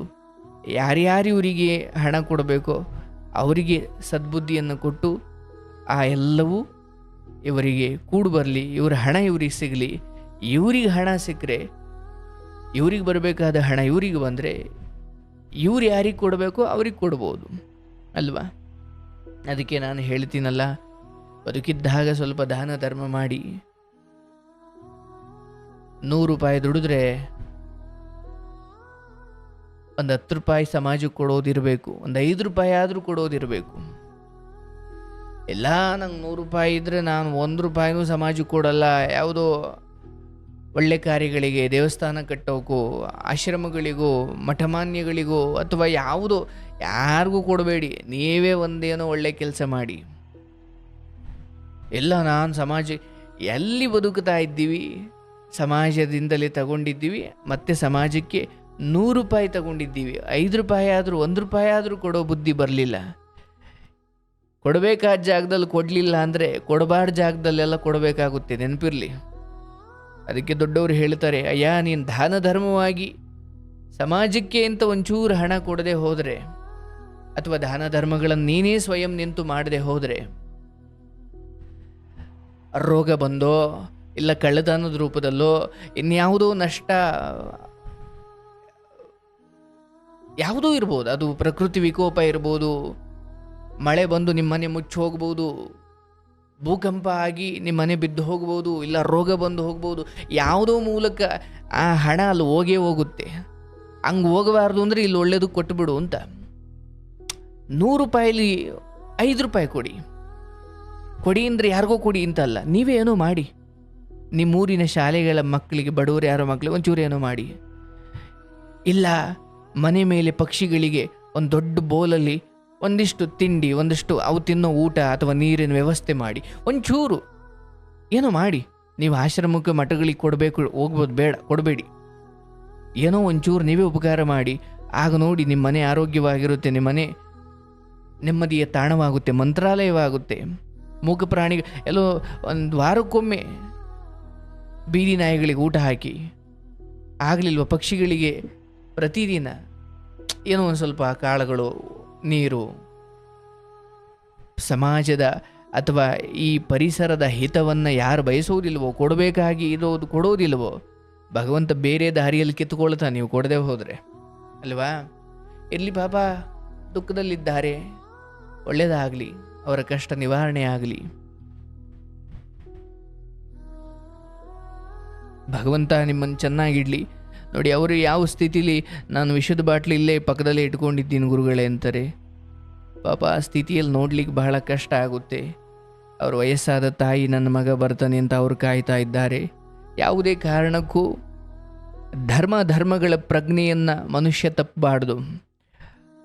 ಕಾಮಿನಿ ಕಾಂಚನ, ಹಣ, ಹೆಣ್ಣು ಅಥವಾ ನಿಮ್ಮ ದೇಹಕ್ಕೆ ಸುಖ ನೀಡುವ ಅನೇಕ ವಿಚಾರಗಳು ನಿಮ್ಮ ಧರ್ಮವನ್ನು ಕೆಡಿಸ್ತವೆ. ಧರ್ಮವನ್ನು ತಿಳಿಯೋದು ಬೇರೆ, ಧರ್ಮವನ್ನು ಪಾಲಿಸುವುದು ಬೇರೆ. ಧರ್ಮವನ್ನು ತಿಳಿದವನು ಜ್ಞಾನಿ, ಅದನ್ನು ಅಳವಡಿಸಿಕೊಂಡವನು ಸಾಕ್ಷಾತ್ಕಾರಿ ಅಲ್ವಾ. ನನಗೆ ದೇವರು ಗೊತ್ತು ಅನ್ನೋದು ಜ್ಞಾನ, ನಾನೇ ದೇವರಾಗುವುದು ಸಾಕ್ಷಾತ್ಕಾರ. ಹಾಗಾಗಿ ಸಾಕ್ಷಾತ್ಕಾರಕ್ಕೆ ಅರ್ಥವಿದೆ, ಜ್ಞಾನ ಹೌದು ಅದಕ್ಕೂ ಒಂದು ಅರ್ಥವಿದೆ. ಆದರೆ ಅಯ್ಯೋ ಇನ್ನೊಬ್ಬರ ಬದುಕಿಗೆ ನಾನು ಕೊಳ್ಳಿ ಇಡಬಾರ್ದಪ್ಪ, ಇನ್ನೊಬ್ಬರ ನಗುವನ್ನು ನೋಡಿ ನಾನು ಅಸೂಹೆ ಪಡಬಾರ್ದಪ್ಪ, ಇದು ಜ್ಞಾನ. ಹಂಗೆ ಬದುಕೋದು ಸಾಕ್ಷಾತ್ಕಾರ. ಹಾಗಾಗಿ ಇವರು ತುಂಬ ಅಲ್ಲಲ್ಲಲ್ಲ ಹಣಕ್ಕೆ ಆಸೆ ಬಿದ್ದುಬಿಟ್ಟಿದ್ದಾರೆ. ಇವತ್ತು ಸ್ವಲ್ಪ ಅವೆಲ್ಲವೂ ಪಾಶವಾಗಿ, ನೇಣ ಹಗ್ಗವಾಗಿ ಕಾಡ್ತಾ ಇದ್ದಾವೆ. ತಪ್ಪಿನ ಅರಿವಾಗಿದೆ. ಭಗವಂತ ಕೃಷ್ಣನಿಗೆ ನನ್ನ ಪ್ರಾರ್ಥನೆ, ಅವರ ದುಃಖವನ್ನು ಕಡಿಮೆ ಮಾಡಪ್ಪ, ಮತ್ತು ಅವರಿಗೆ ಬರಬೇಕಾದ ಹಣ ನಿನ್ನ ಕೃಪೆಯಿಂದ ಅವರಿಗೆ ಸೇರುವಂತಾಗಲಿ. ಅವರ ತಪ್ಪನ್ನು ಅವರು ತಿದ್ದುಕೊಳ್ತಾರೆ, ಅವ್ರಿಗೆ ಮತ್ತೊಂದು ಅವಕಾಶ ಕೊಡೋದು ನನ್ನ ಪ್ರಾರ್ಥನೆ. ಅವ್ರಿಗೆ ಒಳ್ಳೆಯದಾಗಲಿ, ಶುಭವಾಗಲಿ.